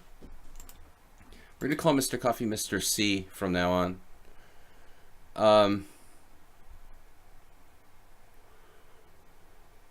Watching the first game of Alpha Zero versus himself. That's funny. All right, what do we got here? We got. What do we got? What do we got? Mr. Coffee's last. Move 11's before him. Gao the Man's before him. We got to go down. Why can't I go down on my list? What the heck is going on? Where is my list? Is this like a bug or something? I got to go back to my account and click on like my messages. Seriously? All right, Acerbate, Rabbit Chess. A very tactical grind, lost my patience because the position seemed very drawish in the middle game. Couldn't see a way to make progress. So this is Tushar Camday / Rabbit Chess. You played E4. You've been playing D4. You never managed to do a smothered mate in a real game. GG Helis. Clearly you don't play enough. Knight C3, D5. Oh, this is really ironic. I was going over this with one of my students today, but not quite the same position. This frees Nielsen versus Agrest. I was wondering how this came to be. And after C takes D5, I had another one of my students playing black here, and his opponent played the main move D4. And my student played Bishop F5, which isn't a bad move, but I think it's a little bit like too automatic. You know, maybe we don't really know where that bishop should go yet. Agrest actually played A6, which I thought was a really weird move. But it's kind of like an A6 Slav. It just seems extremely early to me. But he's a strong player. Anyway, your opponent played Knight F3 first, Knight C6, and then D4. So, Husari now. Husari against Karoy Tibor, 1998. Yeah, the Bishop G4. How many times have I had this on the stream? Numerous times. But Knight F3 I think is a serious inaccuracy. I mean, D4, and after something like Knight C6, Bishop F4. We've got here Abhijit Gupta versus Mihawk, Kosic Gustafsson, Miladinovich, a lot of good players. So I think this setup, there was one player who was playing this. Was it Fries Nielsen or someone else? This is like a kind of special variation. Miladinovich likes to play the Chigorin type of Verasov stuff, you know, so it fits his modus. But Gupta plays a lot of different stuff, I guess. No, I don't know. Knight F3 seems like a bad move. It's like slow. Giving you this Bishop G4. Bang. Now black is like instantly equal. Whoever this guy is, Anthony Ibrahim against my old friend Alexander Lesiege. We had an adventure together once. E6. Looks good to me. It's basically like a Rogozin variation with colors reversed. I've definitely had games like this on the stream. Castles and then Knight F6. You see, here is a point where you're basically playing a kind of Rogozin Queen's Gambit exchange variation or whatever with colors reversed. I think there's something to be said for setting up with the knight on E7.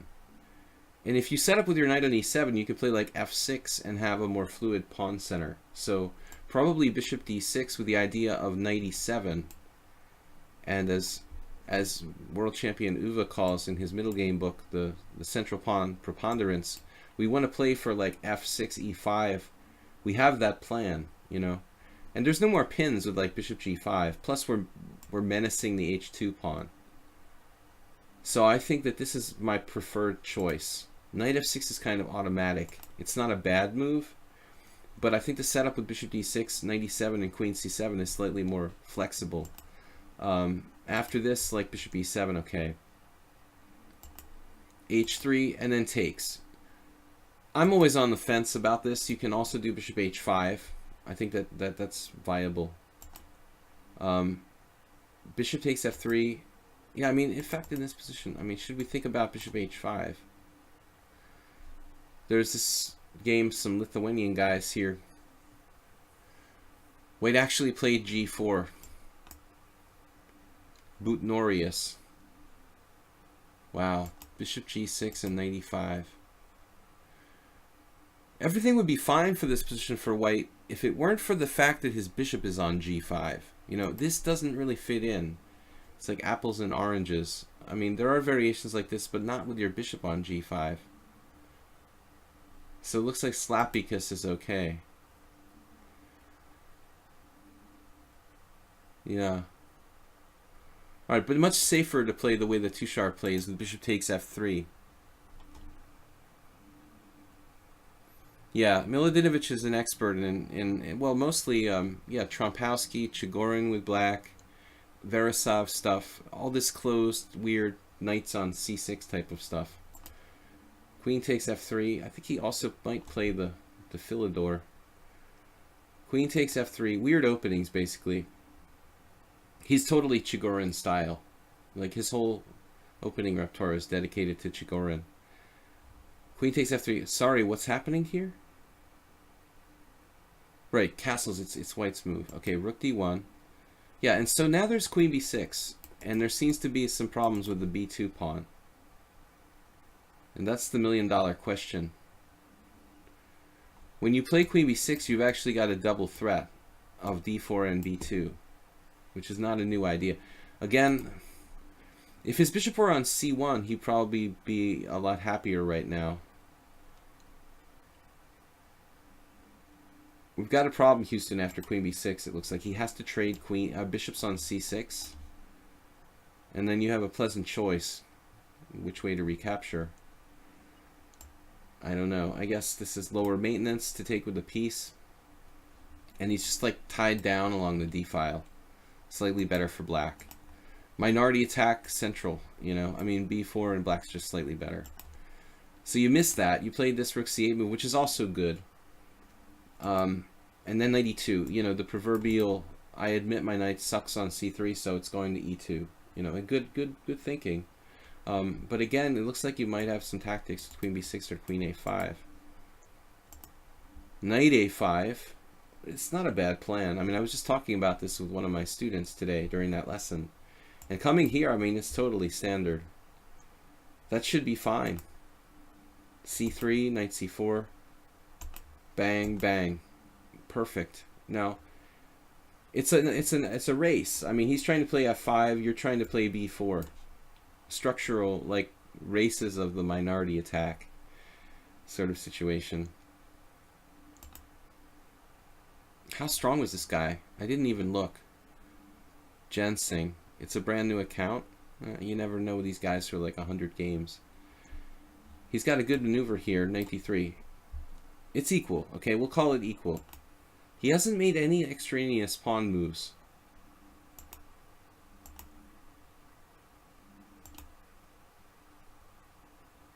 And after rook e1, I mean, I don't know if I'm a big fan of rook e1.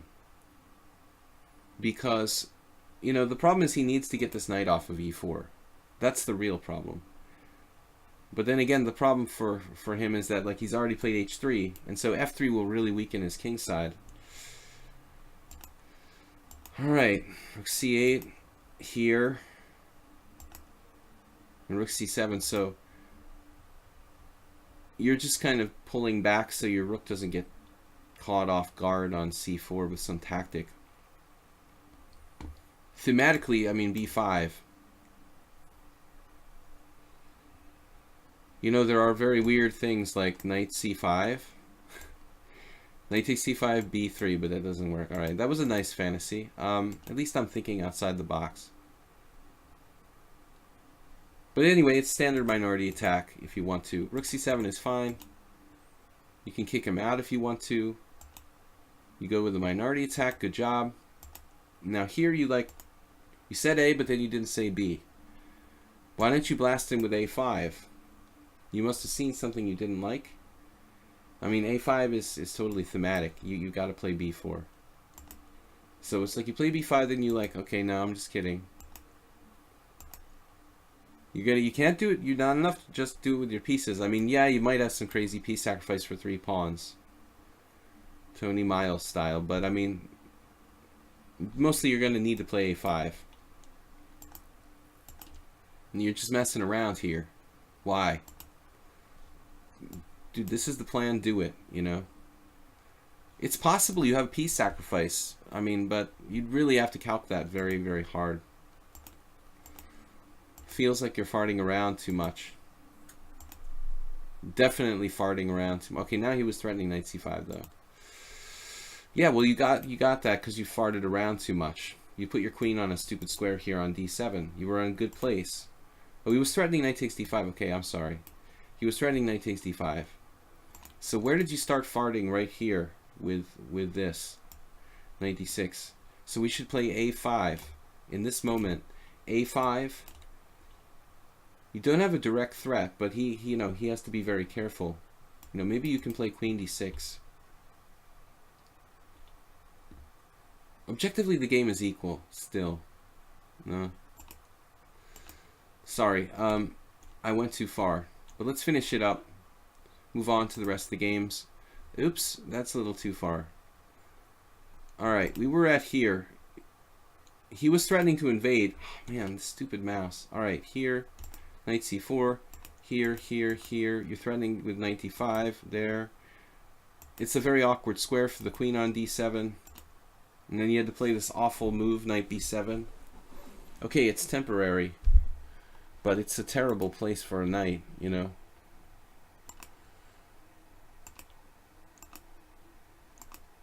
Finally, a5. Whew. And it seems like he lost his... What's the time? 5 minutes. I mean, why don't you just play b4 here? Is he going to hold on to that pawn? Oh, does this hang something? Yeah. Alright, never mind. Stupid question, you get a stupid answer. So knight d6.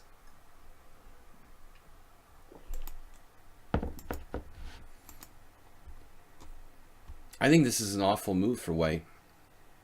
I mean, he's keeping you busy with these menacing tactical threats, but in the ending, black is better. I mean, the only person who should really win here with the queens off the board is black.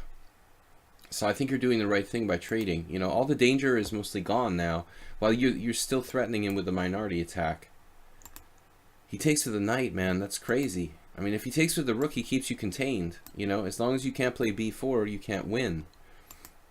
But he takes with the knight, and then it's like b4. Bang. Black's just winning.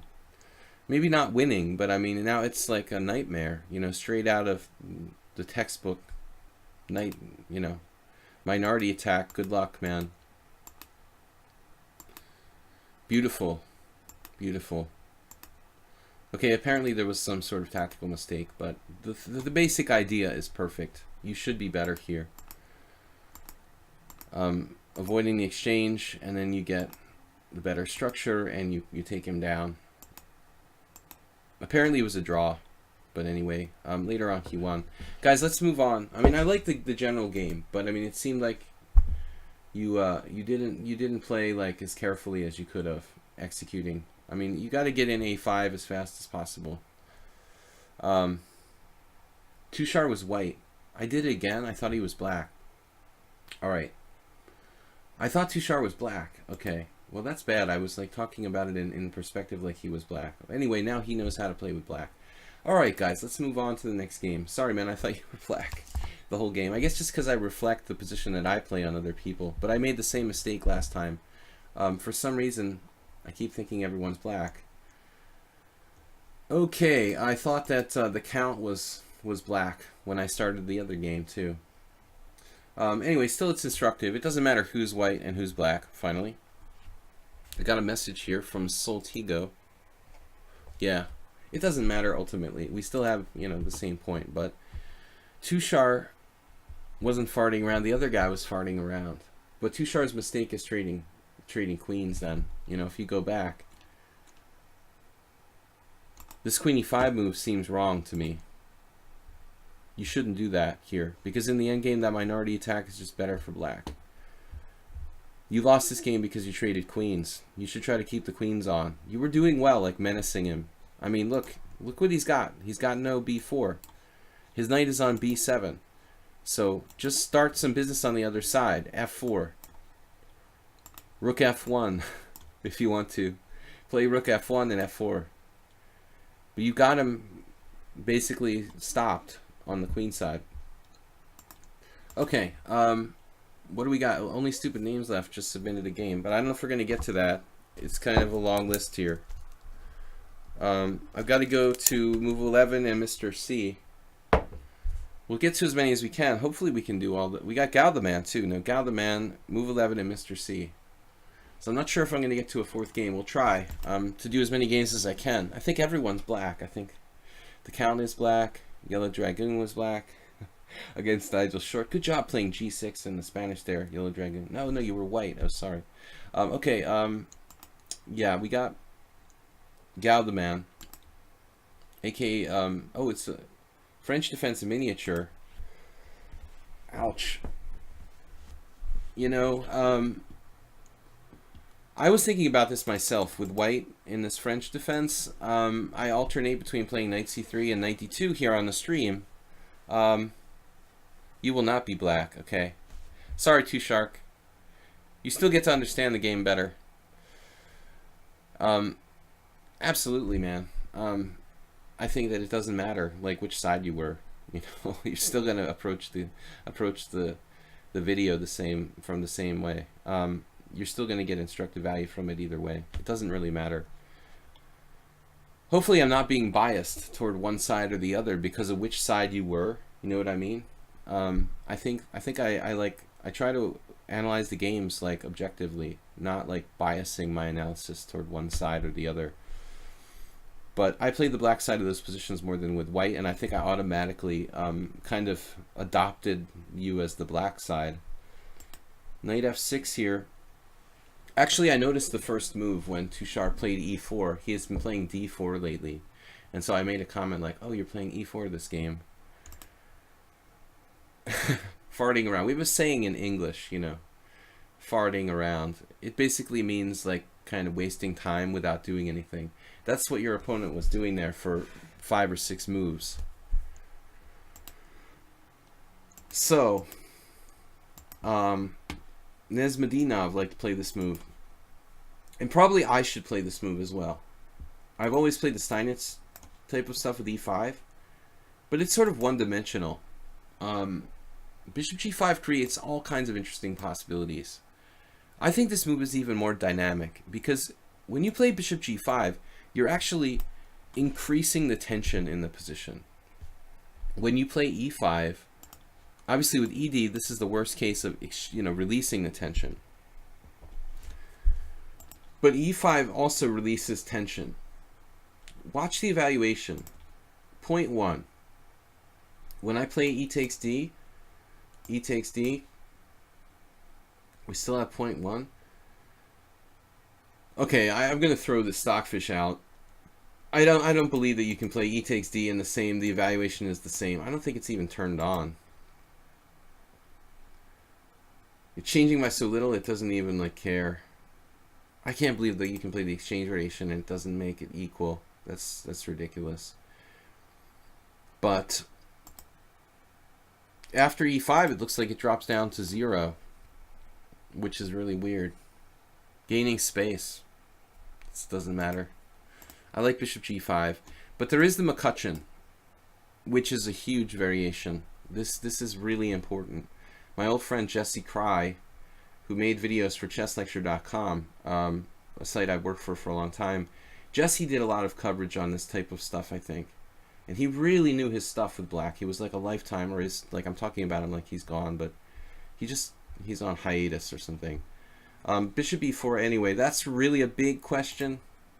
And then, like, of course, the burn variation, which a lot of good players like Sedlak, who I was recently looking at because I had a game with white against Sedlak. I was preparing to play e4 or d4, deciding, you know, and I saw Sedlak play this variation. I thought about maybe playing this with white, but then looking at the games, it's just not easy. So those, I prefer probably this.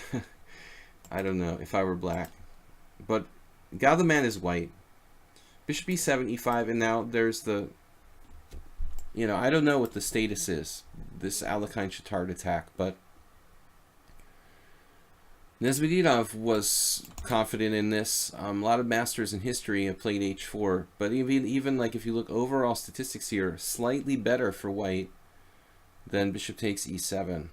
And even Stockfish is like, man, h4. I don't know if you've played this variation, but it definitely is the most dynamic white move. So you should check it out if you haven't played h4. It's sharper, you're sacrificing a pawn in some lines. But bishop takes e7, okay, queen takes e7, and what do we got? You played knight f3. I'm trying to find that move. So Galdeman is probably not too booked up here. Knight f3, I think, just doesn't support the e5 center enough. A natural move, but you need to play f4. Also, you could play queen e2, maybe, and then, but I mean, you would still retain the ability to play f4. I think that's the main point. What we don't want to do is like block our f-pawn. You play knight f3, blocking the f-pawn. And a6, the dude knows what he's doing. Who is this guy? Oh, it's a 2200. 2200 on lichess. Rest in peace, Jesse. No, he's still kicking, as far as I know. Yeah, but now a6 takes away your knight b5 ideas. You have no f4. So it looks like we're going to transpose some kind of Nimzovich type of line. You went h4. This is totally a new move. But I still think that bishop d3 a la Nimzovich is probably okay. c5, and we take.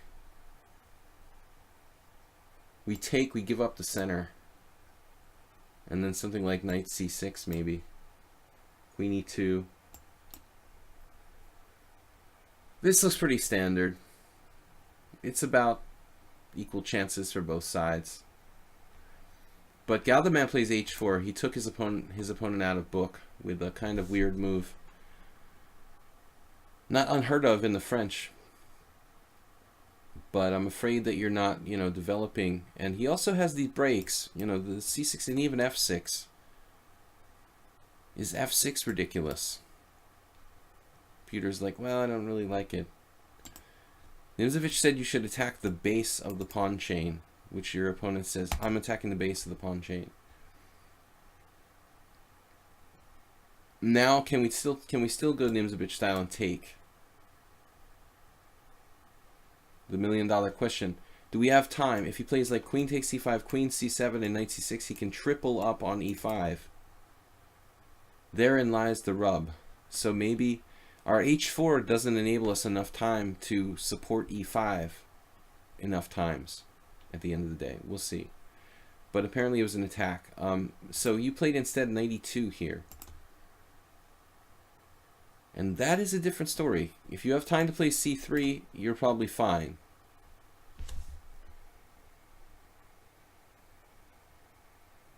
And everything's kind of gelling.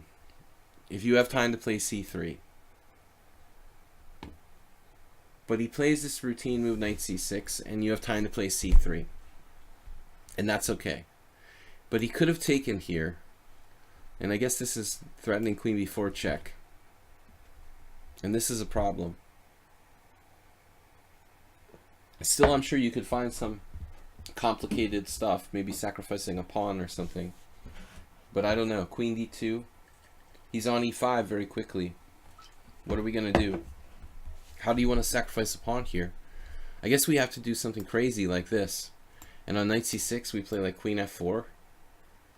Yuck. It's only a matter of time till f6 happens now. Yesterday I was talking about an important square being d5, in dark square pawn openings. Here it's e5. If black wins control of e5, you know, he probably has the better game. So h4 ends up being a kind of costly move in terms of time. But you get away with it because he plays knight c6 and then c3, and now everything's fine.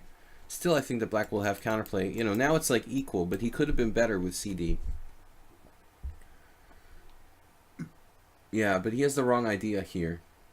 This is where it's at, man. The e5 square. You've got to play for the center. And he plays the slow rope-a-dope b6, a5, bishop a6. It's too slow.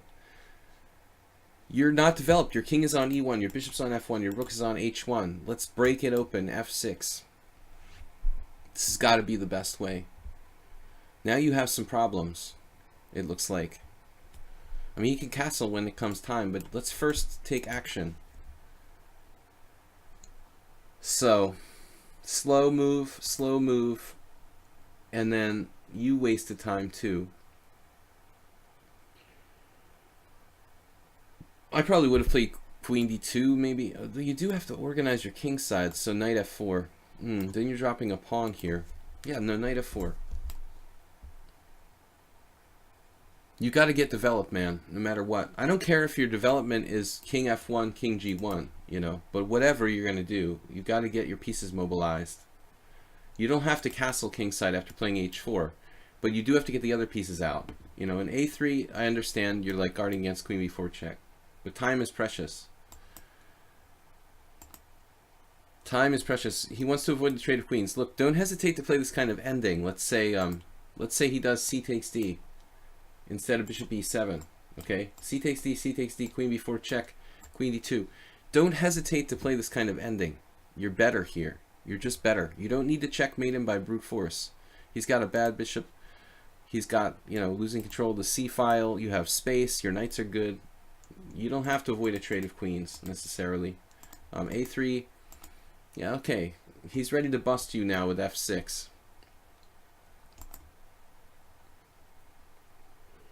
So can he weather the storm? There's bishop h3 now. Maybe he waited too long to break f6. This is... didn't understand. Bishop b7 was ridiculous. And now you go out there with bishop b5. Best move according to the engine. I mean, I would have played bishop d3, I guess, and on bishop a6 tried my luck with like bishop b1. But the king is stuck here. It's still, though, you're threatening vicious sacrifices probably with bishop takes h7 as we speak. I mean, if he plays this, it's game over, right? This is game over instantly. So he has to play rook fc8. Rook fc8 and run away as fast as you can, like Kaidanov. The Kaidanov runaway. I don't know, this doesn't work here. Check, king g8, queen, and it's like, nope, nope, nope, nope, you're down a piece. So, but Galdeman found this insane move, bishop e5. That's really very strong. And preventing bishop a6, man, that's genius. Classic. King f1. Walking the king to g2, so the rook is even like a King's Indian attack formation here. It's very good. Rather than, much better than castling. And now he's going to try to blot it out, blot you out. Oh, this is just analysis variation. What is this? Okay, a3. This was analysis. Knight f4 here. No, bishop d3. So you didn't do bishop b5 finally. Okay. h6. Ah. And now you go knight g5, no?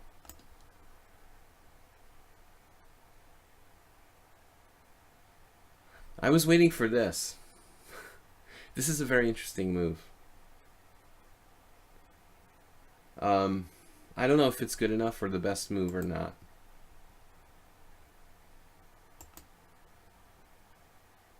This is also strong. Can he can't play, it's because h6 now he can't play f6 without losing an exchange. He has to play g6.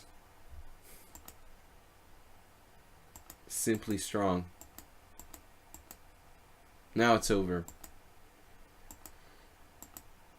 Now knight g5 is even stronger. Bam. f6, f5, loses a queen, resigns. Very nice.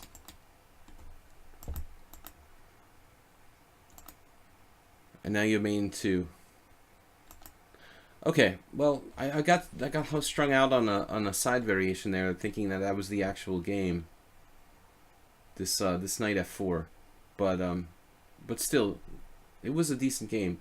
The opening was misplayed though. Knight f3 and h4. You made it work, but it wasn't really correct.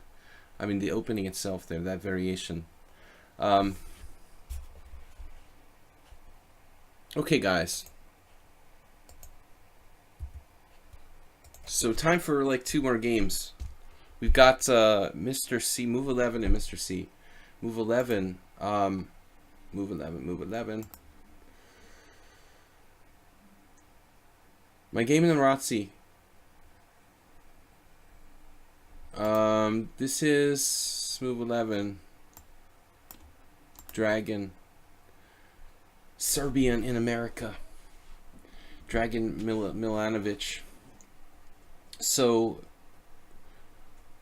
black is black. Black is move 11 is really black here. We're sure about it. Versus knight f3, g6, d4, c takes d4. I had a guy using a computer against me today with bishop c4. Renzo Montavani. No, it wasn't Renzo.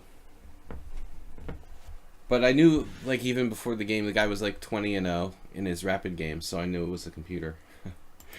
That's an interesting move, though. Why not? It's like a Mora gambit. Actually, Mora played something like against me the other day, a delayed Mora. But this isn't what the guy did. No, this guy took here and then played bishop c4. Sorry, Renzo. The computer today played bishop c4. New move, almost. Just a couple games, some random guys. Just food for thought. Food for thought, Mr. Move 11. This is computer move by guy using engine without opening base. Bishop c4. Interesting move. I mean, we've seen everything else, but not bishop c4. So, but my friend here, Move 11, played 2200 player in the US. Move 11 is black. Another Marazzi. And you played here d6. I don't know. Is there any benefit of d6 over knight f6?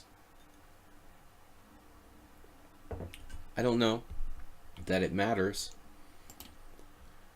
You know, this is all standard. And then Move 11 and I have talked about this a little bit. You know, since my experience with Kenny Solomon and the father of Magnus, I've had many thoughts about this, you know, and I mean, the thing is, after bishop d7, it's kind of unpleasant playing this knight c2. So in recent games, I have played the move order with knight takes d4 immediately, not giving them the chance to play knight c2, basically. And that's what Move 11 did here. So we take bishop d7. Now, food for thought. There is an interesting move here with this b4. Speaking of Kaidanov, that's one way white can try to kind of cross black's plans. I haven't really looked at this. It does appear a little weird. You know, what are you going to do? Redeploy the bishop at cost of time to try to pressure like c4. This could be a downside of this move order. Okay, move 11, bishop d7, queen d2. Okay, you know, the count likes rook c1. I'm not down with rook c1 here. Definitely not here. Queen d2. On another note, I did have a game with Sherish Lajos, who's a Hungarian GM, and this move might actually be problematic. Queen d3. Sherish against me had some ideas of lateral queen moves. I think this is known. Basically some sort of f4. So that is an interesting possibility as well. Queen d2, bishop c6. This is all standard. a5, and now rook d1. I guess technically b3 is the proper move order. I don't really like rook d1. He's supposed to put his rooks on b1 and in c1. Rook d1 is another old school move like the count. But unlike the count, he didn't exchange bishops on g7. But his rook's already on the wrong square. I had basically... There's another reason. I had a game with Banus like 10 years ago. Pretty long ago, really. It was like at least 8 years ago. Where Banus actually won against me. We went pretty far into theory, but Banus's rook was not on d1. Because Banus actually does like knight... I think it was knight d1. There may be maneuvers with knight d1 at one point. There's also bishop d1, bishop d1, bishop c2. So there's these minor pieces that actually can go through that square. One reason to not play rook d1. Rook d1's kind of artificial. Now you play knight c5. This is apparently also possible, but if you do that, you have to be prepared that white can call your bluff and play b4. So normally I don't. Knight c5, rook c1, and it almost looks like the normal line, but his rooks are on the wrong squares. He's supposed to have rook b1 and rook c1. And move 11 is black. So his rooks are on the wrong squares. He plays b3. And here, don't we have queen b4?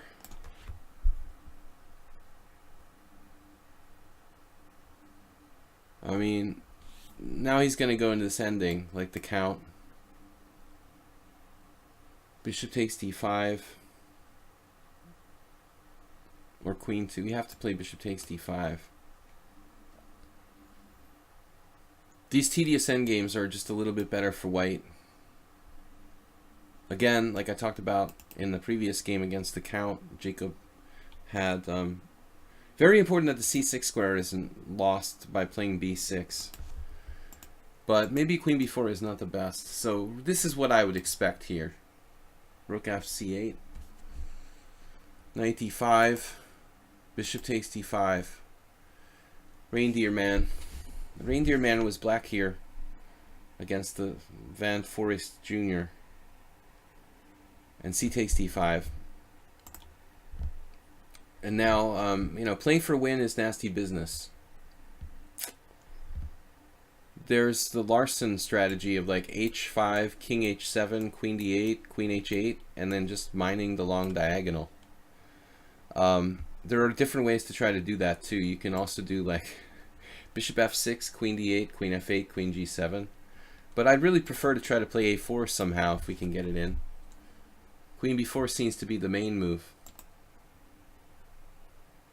White's just a tiny, tiny bit better here. But move 11 played bishop e5, which is very similar to my game in December against Albert Bokrosh. This basically is like preparing to play the move e6. He just goes knight d5. Similar position against me, Bokrosh played knight b5. I think my rook was already on c8. I don't know what white's threatening here exactly. Well, to redeploy to d4. So this is Baron Rodriguez. I think it's the Spanish I am. You know, you don't have to take on d5. Like, you could technically play this, but it looks very precarious. I don't really like the look of this. This is similar to how I lost the computer guy today. It looks pretty much the same. I think we're taking. So Baron Rodriguez took with the e-pawn. But I think this is clearly my preference. I'm looking for improving that bishop. And then again, something like here, white is just slightly better. But your opponent did what here? We had queen takes d5. Like a safe move. But you missed the boat. the general rule in such positions is like always play a4. If you can get it in, you did the minority. It's a minority attack. It's just like the Queen's Gambit declined. You have to watch out here for f4 though. Here, back, and then trying to break you. So it's kind of tactical. Takes. This looks fine though. You're taking with the queen, and you're on this. What happened? You're on his guy. Okay, this is nothing for white. He actually made a big mistake by taking with the queen on d5. He basically gave away all his advantage here. Even Baron Rodriguez, there's some hope of something down the e-file, you know. And here there's hope of something down the c-file. But in the queen takes d5, while it's a safe move, you got a4. So that's really the key mistake. And now queen d2, and he's back on b4 square, so you don't have this anymore. It was like a one-move window of opportunity. Now you have to passively blockade. I don't know about putting your queen on a white square. That seems strange to me. But you're bearing down on e4 maybe. So there's some reason for it. Here, here, here. Okay, f4. This is very bad. So sadly, he's starting f4, followed by bishop f3. But is there something to what I said that maybe makes a difference? Should we have moved the queen like to c7? Would it have made a difference? Probably not. He's still playing f4, and he's breaking through on d6. What if we just defend our d6 pawn? Now f4, and then back. I don't know where. It's better for white, but it's possibly defensible. Probably defensible. We can go here too. This is probably best. It's a little unpleasant, but for a human is not a computer here. Human can mess this up. Queen c6 on a white square is kind of weird. Now obviously that's a problem. And he just like blew his advantage here. I mean, he's kind of just going too fast. Rook d8, he takes d6, rook takes d6. He still got the file, but I don't believe this is that bad for black. You know, I don't think this is winning. You actually defended this okay. Queen d2, bishop f6. Maybe h5, but I mean, it does risk the king side a bit, I guess. There has to be a better waiting move. And this was an excellent move, although how bad is it to trade queens here? How bad would this really be? If we go here, it's obviously unpleasant, and I wish I had played g4. I mean, I wish I had played h5 to stop g4, but maybe you can hold on with good defense. But I liked what you did. You did queen a7. This is a great move. I mean, black is threatening rook d8 now. You know, trading pieces will draw the game, basically. Unfortunately, he's stopping rook d8 now. So, one move I want to think about is h5. It looks like tactically it might fail somehow. f5. Oh, no. Immediately refuted. You got this, and you got this. No time for h5. So it's unpleasant. You could have played here. This is the rock solid move. You're on f4. But that's hard to find over the board. You gotta like see you can trade that pawn for that pawn. Not easy to defend, but it should be defendable. This is actually not a bad move, is it? Who gave this double question mark? I don't know. Rook d6, rook d8. This is the blunder. The real question mark is rook d8. After rook b8, you're still hanging on. Yeah, that's about the size of it. Now it's lost after queen takes b6. There's nothing. These pawns are too strong. White's going to win with 3 against 1. Playing for a win in Rossi as black is always a fun experience. But I don't think black was necessarily playing for a win. I think black was just playing. Okay, guys, so it's going to take a lot of experience, though, to kind of master this. It's really hard, difficult opening. But I've gotten to the point where I'm pretty competent at drawing strong players. Winning is another story. We can beat the weak ones and draw the strong ones. We'll be all right. Anyway, guys, I think this will be the last game for today. I think I had a last minute from last minute submission. Where's my game? Only stupid names left, but I got to do Mr. Coffee first. So Mr. Coffee is white against the guy who's 1800. Kali system against the Slav. I was working with someone else. Yeah, I think that c4, you got to play c4 here. Okay, I've talked about this with people. I'm a big believer in this Schlechter style recapture with the c pawn. You see, the vast majority of players played queen takes d3. That's like drawville. But I mean, at least you can play like pawn takes and have some kind of imbalance in the position. But anyways, more important is c4, and you're playing for queen b3 here. Now queen b3 is a serious threat. This is not a joke. I think the black can get in trouble if he's not careful about the move order. So e6, that's like the most accurate. If you play knight f6, then queen b3 starts to be kind of unpleasant for black. What's this? Queen b6.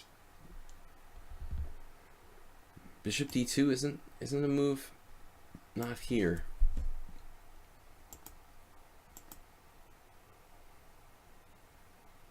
I guess it's all the same. It's also okay for black. Here, here, here, here. And now knight h4. You got to play knight h4. I mean, it's got to be the only move. Nothing else has any dynamism going for it at all.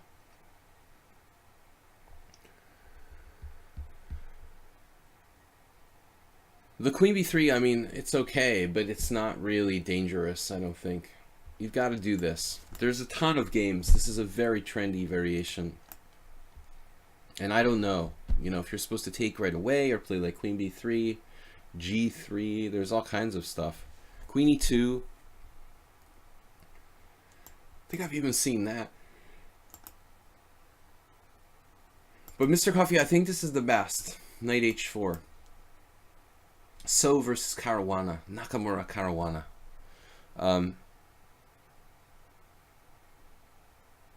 You played this guy just now. He gave his piece and a pawn voluntarily and tried to get back in the game with an engine. Yeah, I mean, we got to deal with it. So queen b3 is just like probably equal.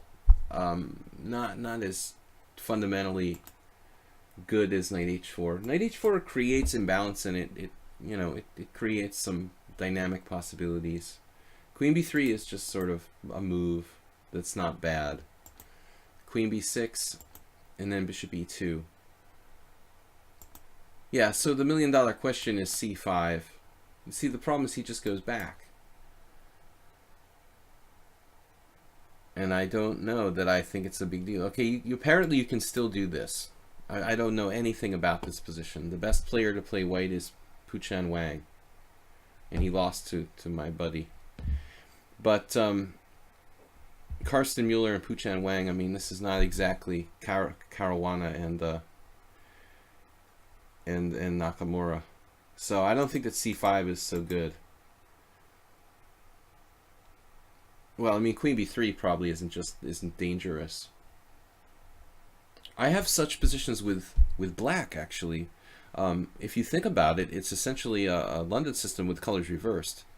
I mean, I had a game just like this the other day, in fact, against Mr. Coffee, where I was black, and I played basically the equivalent of bishop d2.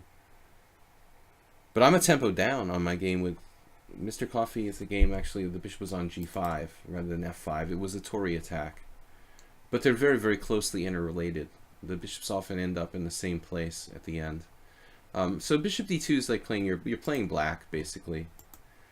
Bishop e2, same difference. Knight d7, castles, bishop e7, and then c5 again, releasing the tension from the center. It doesn't look like you have anything better than this. Just, you got to go like the Park Hustler, Arbakov, and play bishop d2.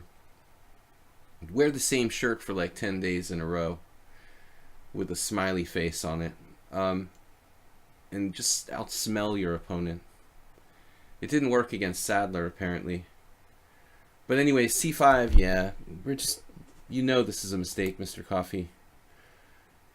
If you play c5, but you did. Now you know. c5, a takes b3, a takes b3. He's got a solid position now, and I think black is a tiny bit better. Maybe you could still go for that knight h4. He stops you. He stops you with no b5. And so you can still do this apparently. Kind of bail out, try to trade a set of pieces. That's what you did. Yeah, this does look right, man. Good job finding knight h4. And now you can play even f3. Can't you play f3? Is there some problem with this? I mean, obviously your knight is close to getting trapped, but I mean, on bishop c2 you can probably play g3, I mean, and drop him back to g2. That's kind of standard oil. But black is a little better here. You know, he's going to be like playing h6 and e5, and you're kind of holding. You're just holding. Once again, it's like you're black against the London system. He goes here. Yeah, you can't take because your knight is awkward. Like if you take, what happens? It's very strange, and we got to play g3, you know. Maybe it's not that bad, but it looks horrible, you know. I mean, here, bishop takes h4. I don't think that white can be better there. Structure is really mutilated. But he was smart to find bishop e4. And now you just go home, and black's a little bit better. Oh, what was that? Oh my god, he played b5. Dude, this is his side of the board. That's your side of the board over there. Black should be playing for e5. This is the only thing. I mean, maybe outflanking you with like g5, g4 and starting a kingside attack, but mostly black's plan is e5. b5 is like a, oh my god, playing for the loss. Let's just weaken ourselves on that side. Do we have anything better? We don't have en passant. En passant with en passant. That's probably not even that bad, but maybe he saw something here.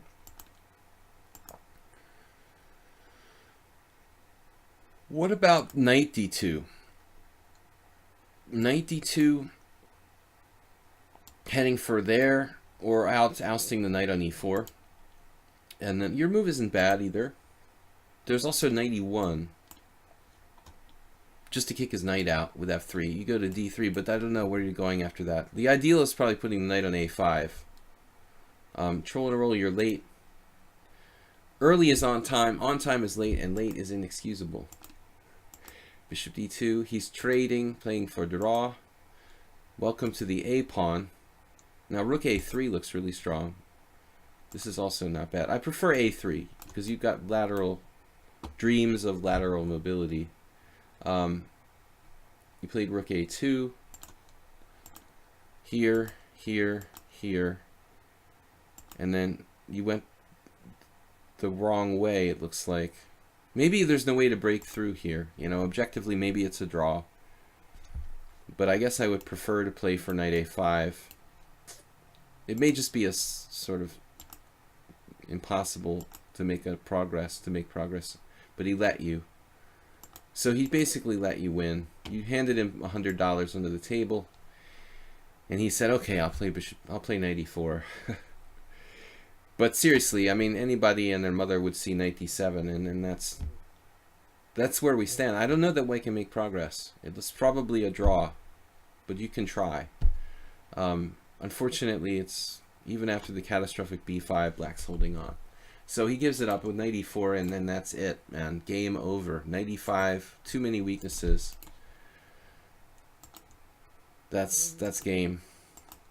You're just crushing. Alright, man. Interesting game, though. There's a lot of mistakes by both sides, but I think it's quite instructive. Guys, I'm not going to get to any more games right now. It's time to go. I want to thank you all for joining me. I will be back. I'll be back on Sunday with a simul here on lichess. It will be 6 p.m.